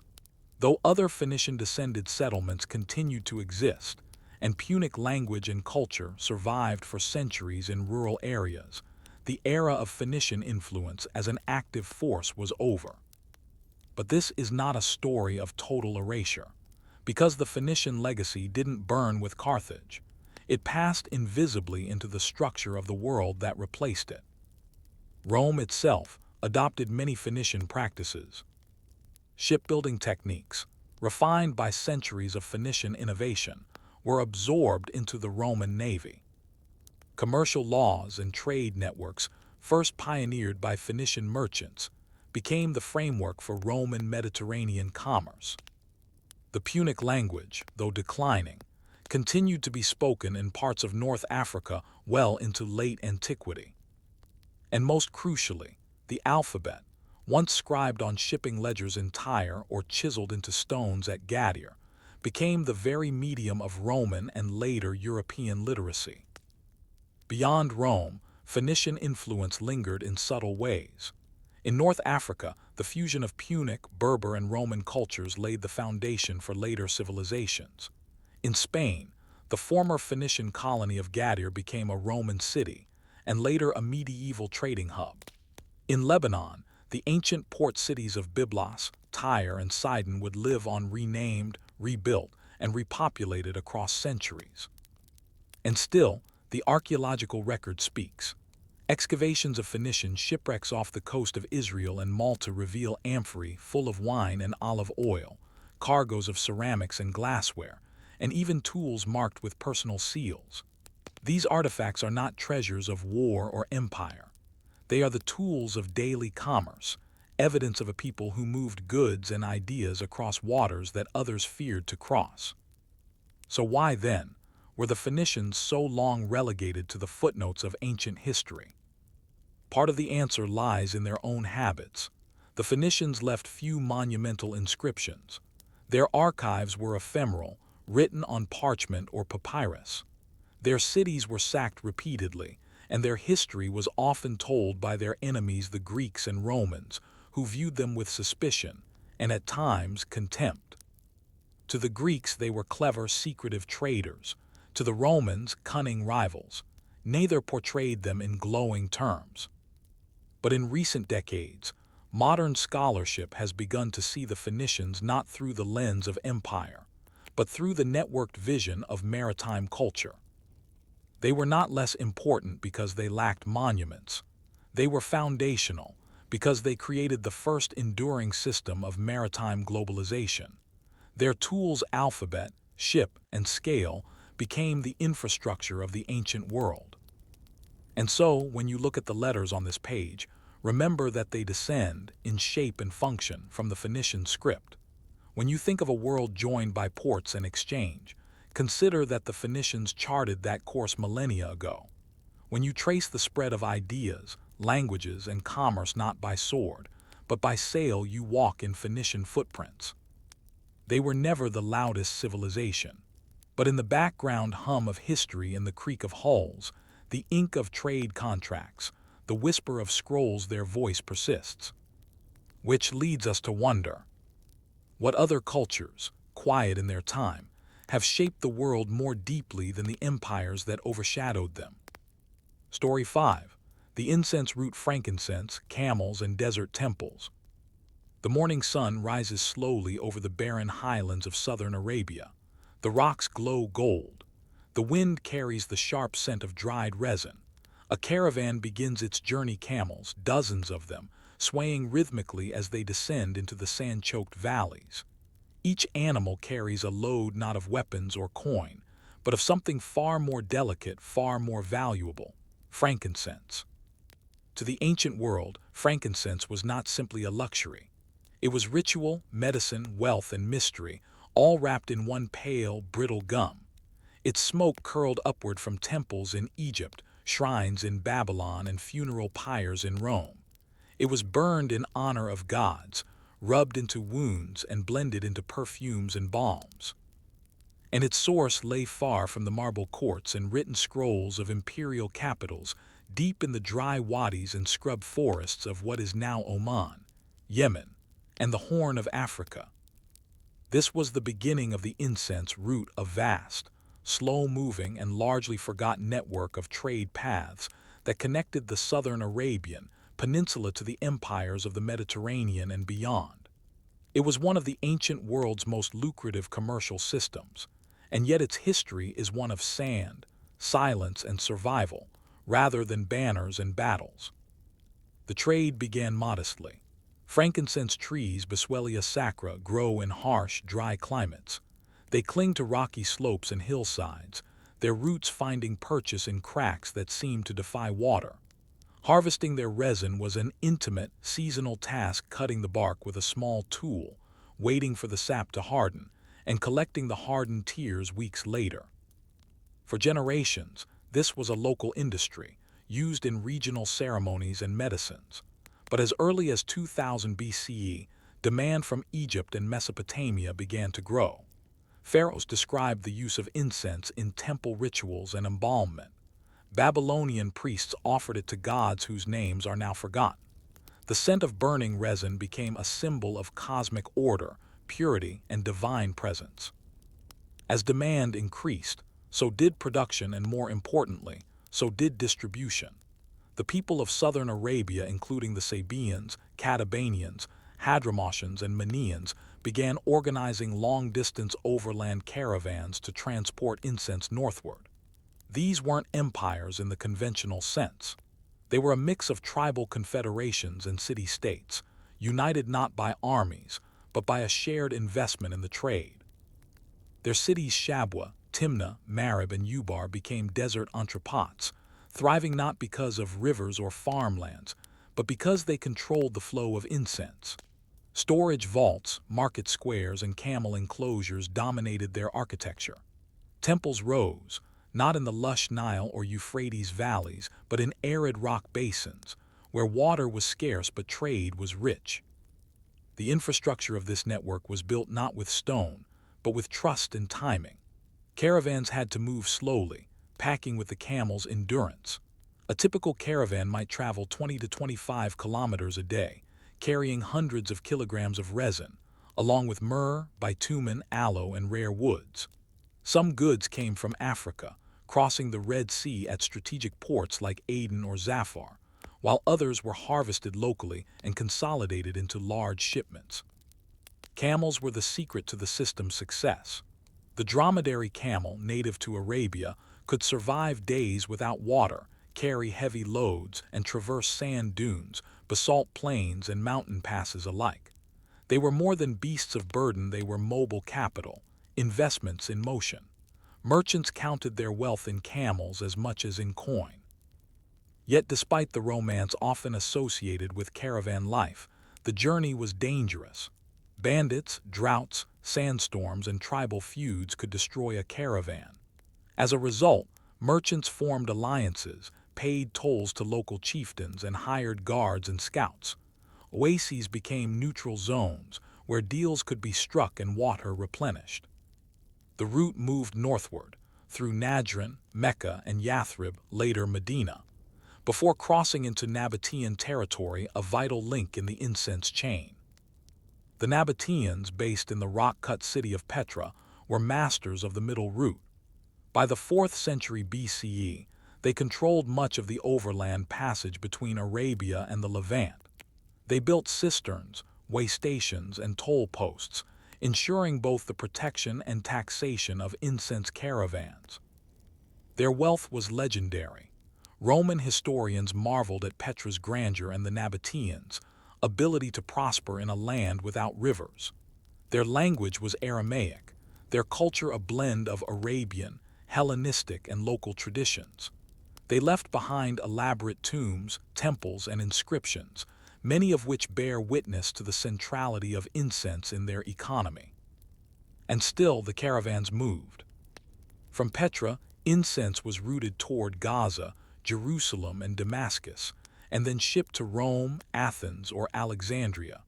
Some goods passed overland to Babylonia, others down the Nile to the temples of Upper Egypt. Demand was not only steady, it was growing. By the 1st century BCE, incense had become big business. Roman authors like Pliny the Elder lamented the drain of gold to Arabia for these fragrant substances. He estimated that Rome spent millions of sesterces annually on foreign luxuries, incense foremost among them. It was burned in public rituals, used in medicine, and applied to the body as perfume. Some Roman emperors even stockpiled incense as state resources, fearing shortages. And yet, despite their economic centrality, the incense-producing kingdoms of Arabia left little written record. Most of what we know comes from Greek, Roman, and later Islamic sources, as well as archaeology ruins of temples, roads, and storage chambers found under desert sands. What these sources reveal is not just a story of trade, but a story of resilience and adaptation. The incense route was never paved or charted on detailed maps. It was learned through memory, passed down from father to son, camel master to apprentice. It was navigated by stars, landmarks, and the seasonal flow of the monsoon winds, which also determined when ships would arrive at Arabian ports. This was a network not built by empire, but by ecological understanding and social negotiation.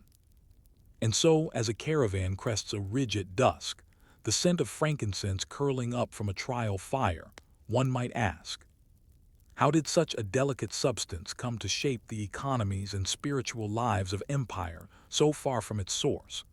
And how long could this fragile chain of sand and smoke hold under the weight of rising imperial ambition? The desert kingdoms of South Arabia, Saba, Kadhaban, Hadramaut, and Mania, were not vast in territory or population, but their influence stretched across continents. From the Mediterranean to the Indian subcontinent, the trade in incense made these arid lands rich, powerful, and deeply interconnected with the religious and political systems of the ancient world. By the first millennium BCE, these kingdoms had mastered the art of transforming scarcity into strength. They had no great rivers or broad fields of grain. Instead, they harnessed the few things their harsh environment offered: resin-bearing trees, camel roots, rainwater harvesting, and above all, control of movement. And so they built their cities not around farming, but around commerce. At Marib, the capital of the Sabaean kingdom, an engineering marvel rose from the sands. The Great Marib Dam, constructed in stages beginning around the 8th century BCE, it captured and redirected seasonal floodwaters, allowing for terrace farming and urban expansion. This dam was not just a tool for agriculture, it was a statement of control. Water meant survival, and the Sabaeans had found a way to tame the desert in service of their trade empire. Temples dotted the region, built from limestone blocks and aligned to the stars. They were dedicated to deities like Almaka, the moon god of Saba, or Athtar, a god associated with rain and fertility. But these shrines were more than places of worship, they were centers of diplomacy, trade, and administration. Many incense caravans began or ended their journeys here, where taxes were levied and contracts negotiated under the eyes of the gods. The priests were often tied closely to the merchant class. In some cases, temple complexes even functioned as warehouse depots, storing goods until they could be forwarded north. Religion and trade were fused. The smoke of frankincense, rising from the altars, symbolized not only divine presence, but also the economic heartbeat of the region. And yet, despite their power, these desert kingdoms remained fragmented. Each city-state guarded its roots jealously. Rivalries flared. Fortified outposts were built at strategic choke points. Some tribes acted as middlemen, guiding caravans across dangerous stretches of terrain in exchange for protection fees or a portion of the goods. Others controlled the wells and oases, charging for access to water. The overland routes wound through dangerous terrain: lava plains, sand seas, rocky escarpments. Banditry was a constant threat. So too were tribal skirmishes, camel diseases, and water shortages. In response, merchants formed large multi-family caravans, sometimes hundreds of camels strong, escorted by armed guards and seasoned guides. At the northern end of the incense route stood the Nabateans, perhaps the most skilled logisticians of the ancient desert. By the 4th century BCE, they had transformed the city of Petra into a key distribution point for incense and other goods. Petra was not simply a beautiful city carved into rose-red rock, it was a logistical masterpiece. The Nabateans engineered cisterns, rainwater catchment systems, and tunnel networks to store and manage water. They also built caravanserais, resting stations for merchants and camels, and established a network of toll roads that allowed them to charge fees for access and guarantee safety.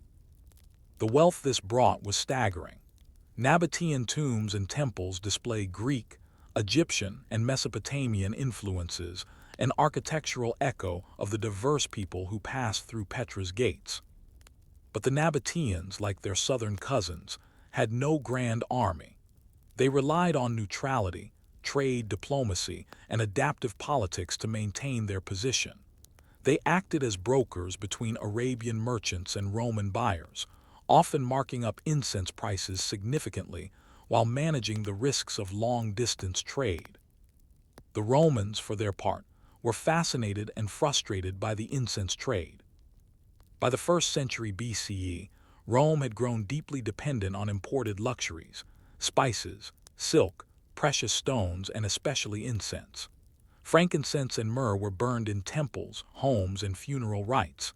They were used in medicine, cosmetics, and magic. The Roman upper classes competed to throw the most lavish ceremonies, often measured by the volume of smoke rising from the altars. Roman economists and moralists began to complain. Pliny the Elder estimated that Rome sent 50 million sesterces a year to Arabia, India, and the East. To him, incense was a foreign drain on Roman wealth, an emblem of excess and decadence. "So dearly do we pay for our luxury and our women's perfumes," he wrote.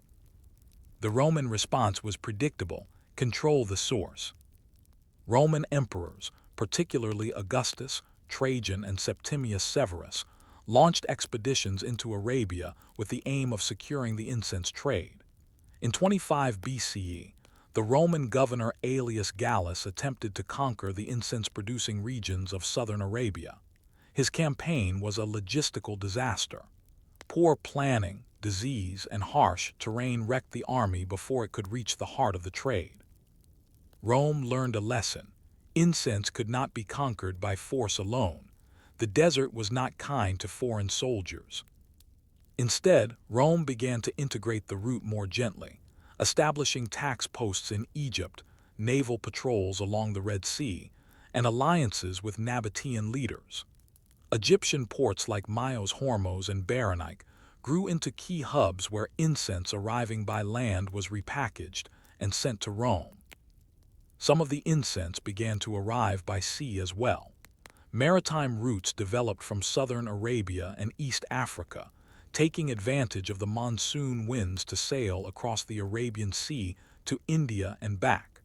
This diversified the supply and began to undercut the importance of overland routes. Still, the camel caravans persisted. For all their slowness and danger, they were reliable, predictable, and deeply embedded in local cultures. The desert kingdoms thrived for centuries on this trade, exporting not only incense, but also identity, influence, and networks of trust. And through it all, the scent of frankincense lingered not just in temple smoke, but in the stones of Petra, the vaults of Shabwa, and the wind-scoured passes of Arabia. But change was coming. New powers were rising. Old markets were shifting. Maritime routes threatened to replace caravans, and the gods themselves, the ones who drank incense in clouded sanctuaries, would soon fall silent as new religions emerged. So one wonders, as the last light fades behind a desert ridge, and the camels begin to kneel for the night, could the incense trade endure the shifting tides of empire, sea, and belief? Or would it, like smoke, simply disappear into the wind? In the late twilight of antiquity, the ancient incense trails still stretched across the Arabian Peninsula, visible in worn caravan tracks, crumbling temples, and the fatting smoke of ritual fires. But something had changed. The age of incense, once central to the economies and religions of the Mediterranean and Near East, was beginning to dim. The change was not sudden. It came slowly, like a sand dune shifting with the wind, imperceptible at first, until one day the road beneath your feet is no longer the one you began walking on. Several factors converged to unravel this intricate web of overland trade. First was the rise of maritime trade routes.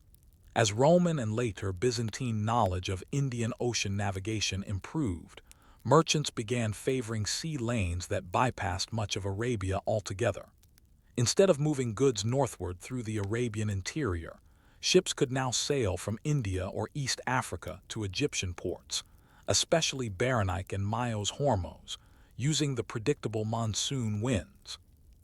These maritime routes were faster, less taxing, and allowed for larger quantities of goods. While overland caravans remained active for centuries, their economic dominance began to erode. Even incense, once the exclusive domain of Arabian overland traders, could now be acquired more directly, reducing the Middle Kingdom's grip on supply. The spread of new religious ideologies also transformed the incense market. With the rise of Christianity in the Roman Empire during the 4th century CE, followed by Islam in the 7th century, traditional polytheistic rituals began to fade. In Christianity, the use of incense was at first viewed with suspicion, too closely associated with pagan rituals, though it was later incorporated into Christian liturgy, especially in the Eastern Orthodox and Catholic traditions. The volume and frequency of use declined sharply compared to the massive temple burnings of Roman civic religion. Meanwhile, the advent of Islam marked a significant shift in the Arabian Peninsula itself. As the Prophet Muhammad consolidated the Arabian tribes under a new monotheistic faith, many of the temples and shrines that once burned incense to pre-Islamic deities were dismantled or repurposed. While Islam did not prohibit the use of incense, in fact, burning bukhor, wood chips soaked in fragrant oils, remained a tradition. The scale of state-sponsored incense consumption shrank. The demand for frankincense became more personal and domestic rather than institutional and ceremonial. The fall of Petra and the absorption of the Nabatean kingdom into the Roman Empire by 106 CE also disrupted the midpoints of the incense trade. Petra survived for centuries, but the decline of overland trade meant that it no longer sat at the crossroads of wealth and influence. Eventually, earthquakes, changes in trade routes, and political instability led to its abandonment. In the southern incense-producing kingdoms, a similar story unfolded. The once prosperous Sabaean and Katabanian cities began to decline around the 3rd to 5th centuries CE. The Marib Dam, so long a symbol of engineering prowess and agricultural sustainability, began to fail, suffering major breaches, most notably in the 6th century. This led to water shortages, declining populations, and urban collapse. Some scholars believe that these environmental and infrastructural challenges, combined with the shifting trade landscape and loss of traditional religious markets, led to mass migrations. Oral traditions and later Islamic sources reference Arab tribes moving northward, seeking new opportunities as the incense kingdoms faded into legend. The once tightly bound web of incense routes began to fray at the edges. Tributary roads went unused, oases became overgrown, and desert shrines fell silent. Yet the memory of the trade endured. Centuries later, in medieval texts and geographies, references to the land of frankincense still appeared, often tinged with myth. European pilgrims and explorers sought the source of these sacred resins, imagining golden cities in the desert. Marco Polo and others heard rumors of trees that wept incense in remote mountains, guarded by spirits or strange beasts. The reality was more prosaic, but no less remarkable. Even into the Islamic Golden Age, frankincense remained a valuable product used in mosques, homes, and marketplaces. Ports like Dhofar in modern-day Oman continued to export small quantities. But the glory days of vast incense caravans weaving across the desert like smoke across the horizon were long past. And yet in ruins and inscriptions, the trade still speaks. At Shabwa, archaeologists have uncovered storage vaults used for holding incense in transit. In Timna, inscriptions detail merchant names, quantities of resin, and toll payments made at rest stops. Along the desert, the remains of way stations and cisterns hint at a once bustling road, now swallowed by silence. Even the trees remain. In the Dhofar Mountains of Oman, frankincense trees still grow wild. They are tapped by local harvesters, just as their ancestors did 3,000 years ago. The resin still hardens into pale droplets. The scent is still sharp, dry, and faintly citrusy. And when it burns, its smoke rises slowly just as it always has, curling into the air like memory. So what do we make of a trade route that left so few grand monuments, so little written legacy, and yet shaped the ritual lives of millions? Perhaps the incense route's true monument is invisible. It lies in rituals, scents, beliefs, and connections in the unseen infrastructure of devotion and exchange. It is history written not in stone, but in smoke and wind. It raises a question worth pondering as we sift through the ashes of lost economies. Can a route that built no empires still be called one of history's greatest highways? Story 6. Silk and Sand, the Forgotten Oasis Cities of the Tarim Basin. You are standing on the edge of the Taklamakan Desert, one of the harshest and most desolate places on Earth. It stretches endlessly to the horizon, a sea of shifting sand, arid winds, and silence. And yet, nestled like pearls around its rim were some of the most important cities of the ancient world. They do not stand tall today. Most are reduced to ruins, buried, eroded, or forgotten. But 2,000 years ago, the oasis cities of the Tarim Basin were essential links in the earliest Silk Road. They were not imperial capitals or sites of conquest. They were way stations, cultural filters, and melting pots quietly shaping world history through commerce, survival, and syncretism. This is the story of those cities, Khatan, Nia, Lulan, Kucha, and Turfan, places you might never have heard of, yet whose fortunes and failures reveal the fragile lifelines that once threaded through the world's largest desert. The Tarim Basin, a geography of isolation. The Tarim Basin lies in modern-day Xinjiang in western China.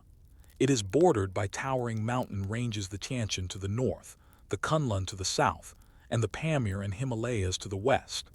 The basin itself is a massive depression filled by the Taklamakan, a name sometimes translated as "he who enters does not return." With annual rainfall in single digits, it's one of the driest places on Earth.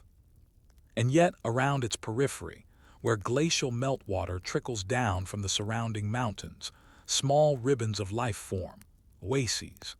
It was along these narrow bands of green that ancient trade routes took shape. These routes would eventually connect China with India, Persia, and the Mediterranean world. But they were treacherous.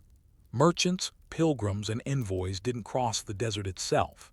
Instead, they skirted its rim, stopping in one oasis town after another, surviving by the thinnest margins, relying on local guides, caravanserais, and seasonal winds. The Tarim Basin's role in history was never about domination. It was about facilitation. The people who lived here bridged worlds. Lulan, a city on the edge of disappearance. Our journey begins with Lulan, perhaps the most enigmatic of the Tarim's ancient cities. Located near the dried-up Lop-Nur Lake, Lulan flourished around the 2nd century BCE to the 4th century CE. It sat along the northeastern edge of the Taklamakan, at the junction where Chinese envoys first began to probe westward under the Han Dynasty. Lulan wasn't large, but it was a strategic node, a necessary rest stop for diplomatic missions, merchant caravans, and Buddhist pilgrims.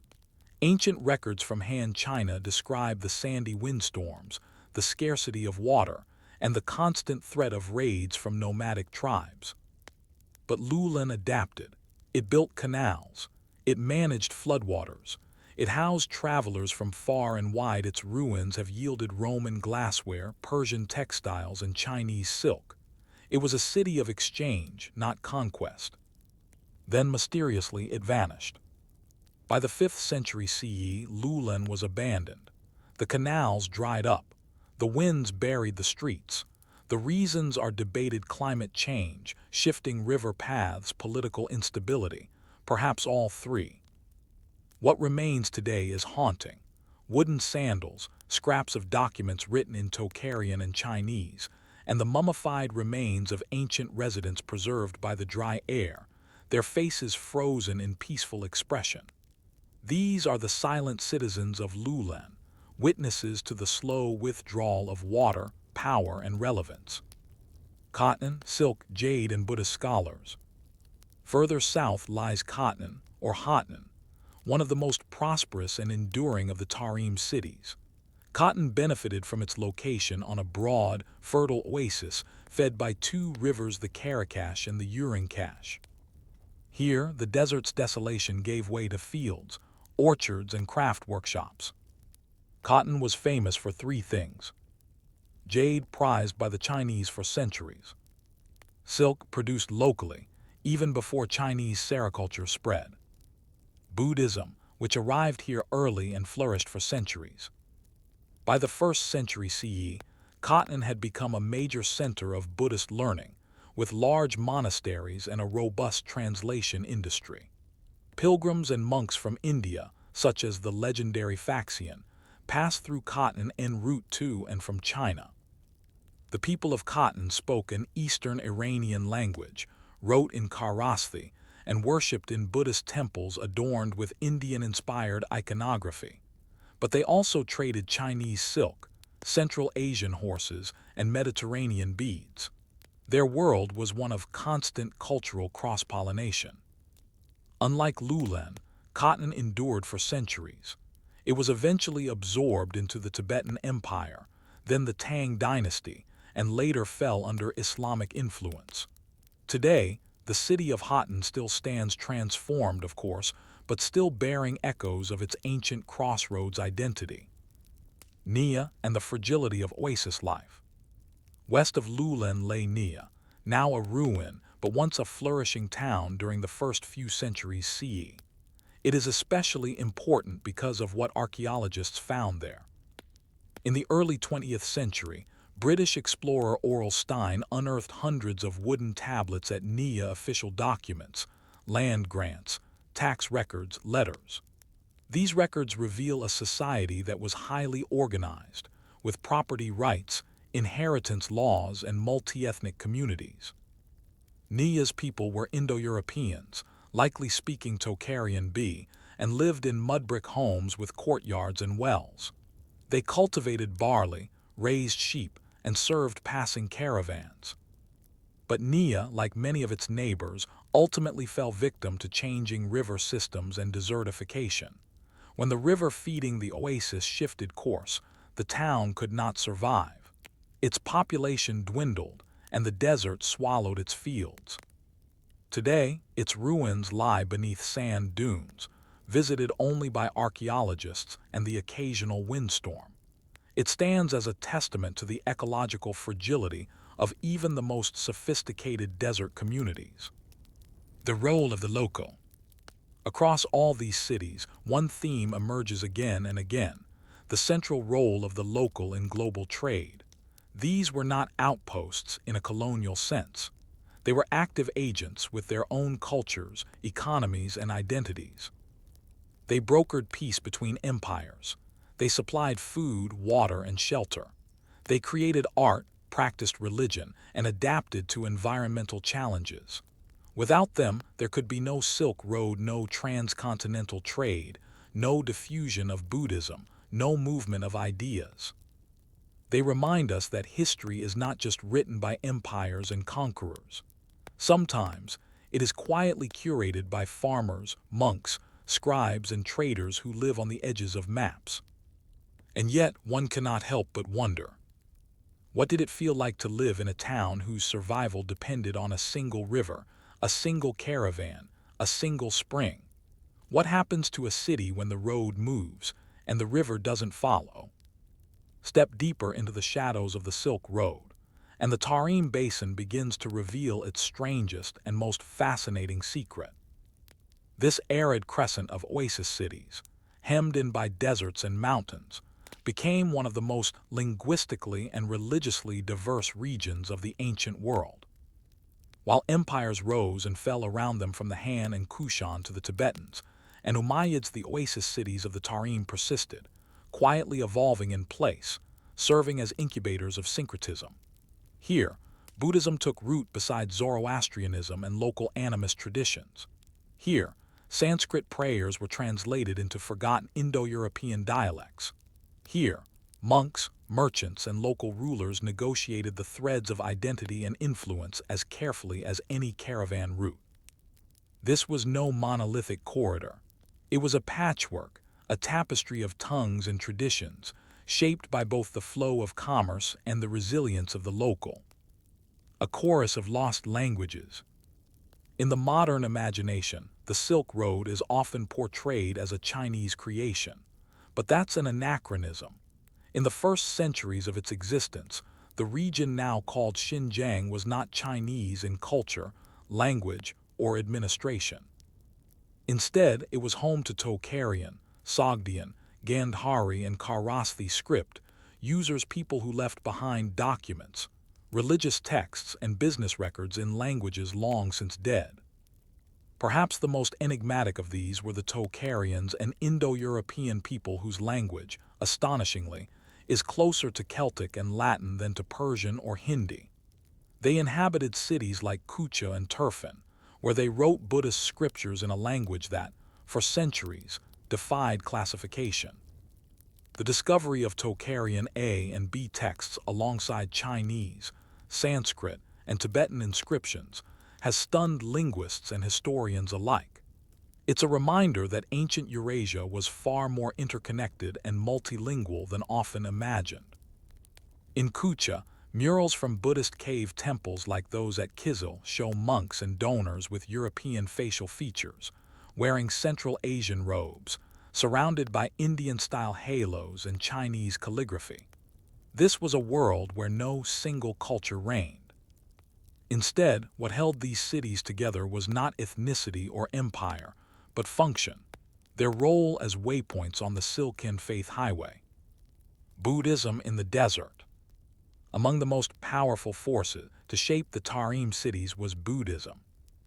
Introduced via India and Gandhara, the faith found fertile ground in these remote oases. By the 2nd century CE, Buddhist monasteries had become major institutions, wealthy, literate, and politically influential. Why did Buddhism flourish here? Partly because its message of impermanence, compassion, and personal enlightenment resonated in a land where nature was unforgiving and life was fragile. Partly because monasteries offered safe lodging for travelers, making them essential stops along the Silk Road. And partly because Buddhism proved remarkably adaptable, absorbing local customs while transmitting a recognizable core of practice. In Khatan, Turfan, and Kucha, monasteries were decorated with vivid murals, some depicting the Jataka Tales, stories of the Buddha's previous lives, others showing royal patrons, donor families, and the wheel of rebirth. Monks here were not merely spiritual guides, they were also translators, scribes, scholars, and diplomats. They translated Sanskrit sutras into Chinese and Tocharian. They debated metaphysics with travelers. They copied texts painstakingly by hand, some of which ended up thousands of miles away in Chinese, Japanese, and Tibetan libraries. One of the most famous pilgrims to pass through was Xuanzang, the 7th century Chinese monk who traveled to India and back.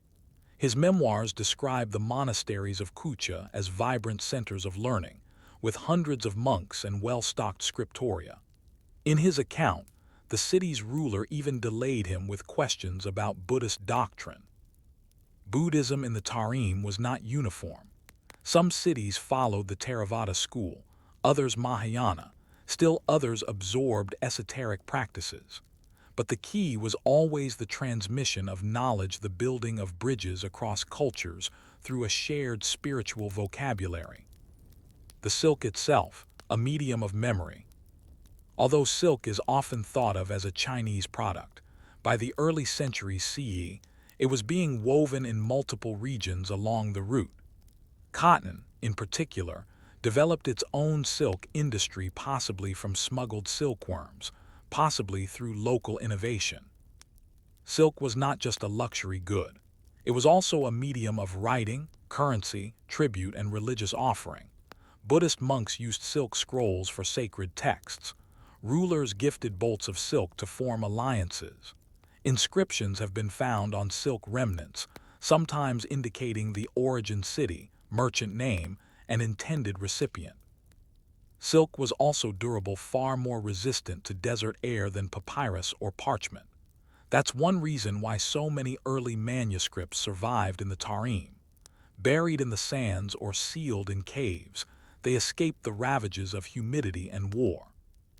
The most famous of these discoveries came from the Magao caves near Dunhuang, just outside the Tarim region, where the library cave, Cave 17, yielded over 40,000 texts, paintings, and scrolls in a dozen languages. While not in the Tarim Basin proper, Dunhuang's monastery was deeply connected to the same Silk Road network, and many of its manuscripts can be traced back to Cotton, Kucha, and Turfan. Some scrolls even include postal marks, packing instructions, and merchant seals, suggesting that religious and commercial logistics overlapped more often than not. The ties that bind. What kept these oasis cities alive for centuries? It wasn't just water or trade or faith. It was a careful balancing act. Local rulers had to maintain independence while playing larger empires off each other. They had to be fluent in multiple languages, religious traditions, and cultural expectations. Many cities issued bilingual coins in Chinese and Sanskrit, or Tocharian and Kharosthi. Temples were often built with multi-style architecture, blending Chinese rooflines with Central Asian frescoes and Indian iconography. The people of the Tarim lived at a literal and cultural crossroads. Their cities were way stations not just for goods, but for ideas, memories, and identities. But how long could such delicate equilibrium be maintained? As the Silk Road expanded and empires grew more ambitious, the Tarim cities would face increasing pressure from outside invasions, religious transformations, and ecological limits. Some would adapt, others would vanish beneath the dunes. But for now, under the painted gaze of a Buddha carved into desert stone, the caravan bells continue to ring, and the scribes still copy sutras in scripts the world would one day forget. So we're left with a question. Can a city exist forever if its languages die, its wells run dry, and its stories go unread? Or does survival depend not on permanence but on the ability to be reborn in each traveler who passed through? The sun rises slowly over the Taklamakan, casting long shadows over crumbling walls and sand-choked streets. Where once monks chanted sutras, now only wind moves. Where once the clatter of hooves and the murmur of traders echoed between mud-brick homes, now the desert listens in silence. By the turn of the first millennium CE, the great oasis cities of the Tarim Basin, those fragile lifelines around the desert's edge, began to slip into a long slumber. Not all at once, and not entirely, but the cultural world they had created, multilingual, multi-ethnic, religiously plural, was fragmenting. The Silk Road did not end, but its nature changed, and with it, the cities that once thrived on its margins faced new pressures, new rulers, and, eventually, oblivion. The conquests and conversions. By the 8th century, the Tarim Basin had become a contested frontier between expanding powers: the Tibetan Empire, the Tang dynasty, and the rising influence of Islamic caliphates to the west. Cities like Kucha, Cotton, and Turfan saw waves of occupation, resistance, and cultural negotiation. The Tibetans controlled parts of the southern basin for a time, influencing local governance and temple architecture. The Tang Chinese reasserted themselves with military garrisons and administrative reforms. Then came the Karakhanid Turks, one of the first Turkic dynasties to embrace Islam. By the 10th century, they brought a decisive cultural and religious transformation to the region. Islam didn't merely replace Buddhism overnight. For generations, the two coexisted. Buddhist monasteries continued to operate, albeit with reduced influence. But over time, Through political patronage, intermarriage, and the appeal of a unifying monotheism, Islam spread throughout the Tarim cities. By the 13th century, many Buddhist institutions had either been dismantled or abandoned. The once vibrant murals of the Kizil caves faded. The Buddhist texts of Khotan and Kucha lay unread. Languages like Tocharian and Sogdian vanished, surviving only in scraps buried in the sands. The region's literacy shifted to Arabic script, and its architecture took on the familiar features of Islamic Central Asia mosques replacing stupas, minarets rising where once prayer wheels turned. The cities lived on, but their spiritual foundations, linguistic identities, and cultural memories had been irrevocably altered. The desert's final word. For many cities, the final blow was not war or conversion, it was environmental. As rivers changed course either due to natural shifts or damaged irrigation networks, many oases could no longer sustain life. Nia, once a structured town with written law codes and family estates, became uninhabitable. Lulan, long since abandoned, was reduced to skeletal ruins and drifting dunes. Even cities like Turfan, which endured longer than most, struggled against desertification and declining trade. By the late medieval period, the Silk Road's focus had shifted further north, into the steppe routes controlled by Mongol and later Timurid empires. Maritime trade through the Indian Ocean was expanding, connecting China, Southeast Asia, India, Arabia, and East Africa with increasing efficiency. The caravan paths of the Tarim were still used, but they were no longer the lifeblood of transcontinental commerce. They were regional routes, haunted by memories of once great cities whose names few now remembered. Rediscovery, the age of the sand-buried cities. Centuries passed, the world forgot. Then, in the 19th and early 20th centuries, European explorers, archaeologists, and treasure hunters arrived in Central Asia fueled by curiosity, colonial ambitions, and a hunger for the ancient. Men like Aurel Stein, Sven Hedin, Albert von Lecoq, and Paul Pelliot trudged through deserts and climbed into collapsed temples, peeling away layers of sand and history. They uncovered a world no one had expected. Scrolls written in extinct languages, preserved in dry desert air. Murals of red-robed monks with golden halos and almond eyes. Sanskrit sutras, Chinese imperial edicts, and Iranian folk tales, all resting side by side. Mummified remains, some with fair hair and felt hats, others adorned in Central Asian silks. At Nia, Stein found wooden documents, contracts, dowry records, land leases providing a legal window into a lost society. At Kucha and Turfan, explorers extracted thousands of Buddhist texts, some only recently deciphered. At Murin, decaying stupas and fragments of painted bodhisattvas offered glimpses of artistic styles influenced by both Gandhara and China. These discoveries rewrote the history of Eurasia.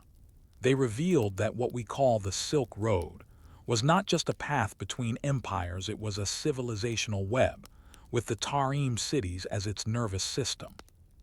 But the methods of early explorers were often destructive. Murals were peeled from cave walls, texts were removed without consent, local voices were rarely recorded, entire cultural legacies were packaged and shipped to Berlin, London, St. Petersburg, and Tokyo. And yet the irony remains. Without these flawed expeditions, the world might never have rediscovered the polyphonic voices of the Tarim. A legacy in fragments.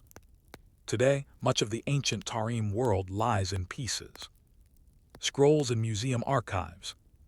Ruins under armed guard. Languages lost but reconstructed. Monasteries remembered only through the pigments left behind. Modern-day Xinjiang has developed rapidly, and many of the ancient sites are difficult to access. The region is politically sensitive, and historical narratives remain contested. But interest endures. Scholars continue to study Tocharian, reconstruct old irrigation networks, and trace the spread of Buddhist iconography from the Tarim to Korea and Japan. Silk Road museums in Urumqi, Dunhuang, and beyond house growing collections. Digital projects now scan and share manuscripts that once sat unread for 1,000 years. And the desert still gives up its secrets. In 2003, archaeologists uncovered new mummies with well-preserved clothing and artifacts, suggesting that we have only just begun to understand who lived here and how. Final reflections: the importance of the in-between. We often think of history as the story of great empires and powerful capitals, but the Tarim Basin teaches us something else. That the places in between the liminal zones, the hard-to-live-in edges, are just as important. That trade is not just movement, but translation, interruption, and reinvention. That cultural survival is often found not in conquest, but in adaptability. The oasis cities of the Tarim weren't spectacular in size or architecture. Their grandeur was functional, quiet, unassuming.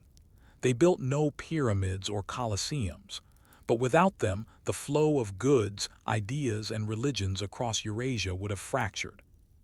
They were bridges across time and space, and though the sand has reclaimed their walls, the threads they wove are still with us. In the languages we speak, the religions we follow, and the global world they helped shape. So perhaps we should ask, is it possible that the most enduring legacies are not those shouted from palaces, but those whispered across caravans, written on silk and buried beneath sand, waiting to be read again?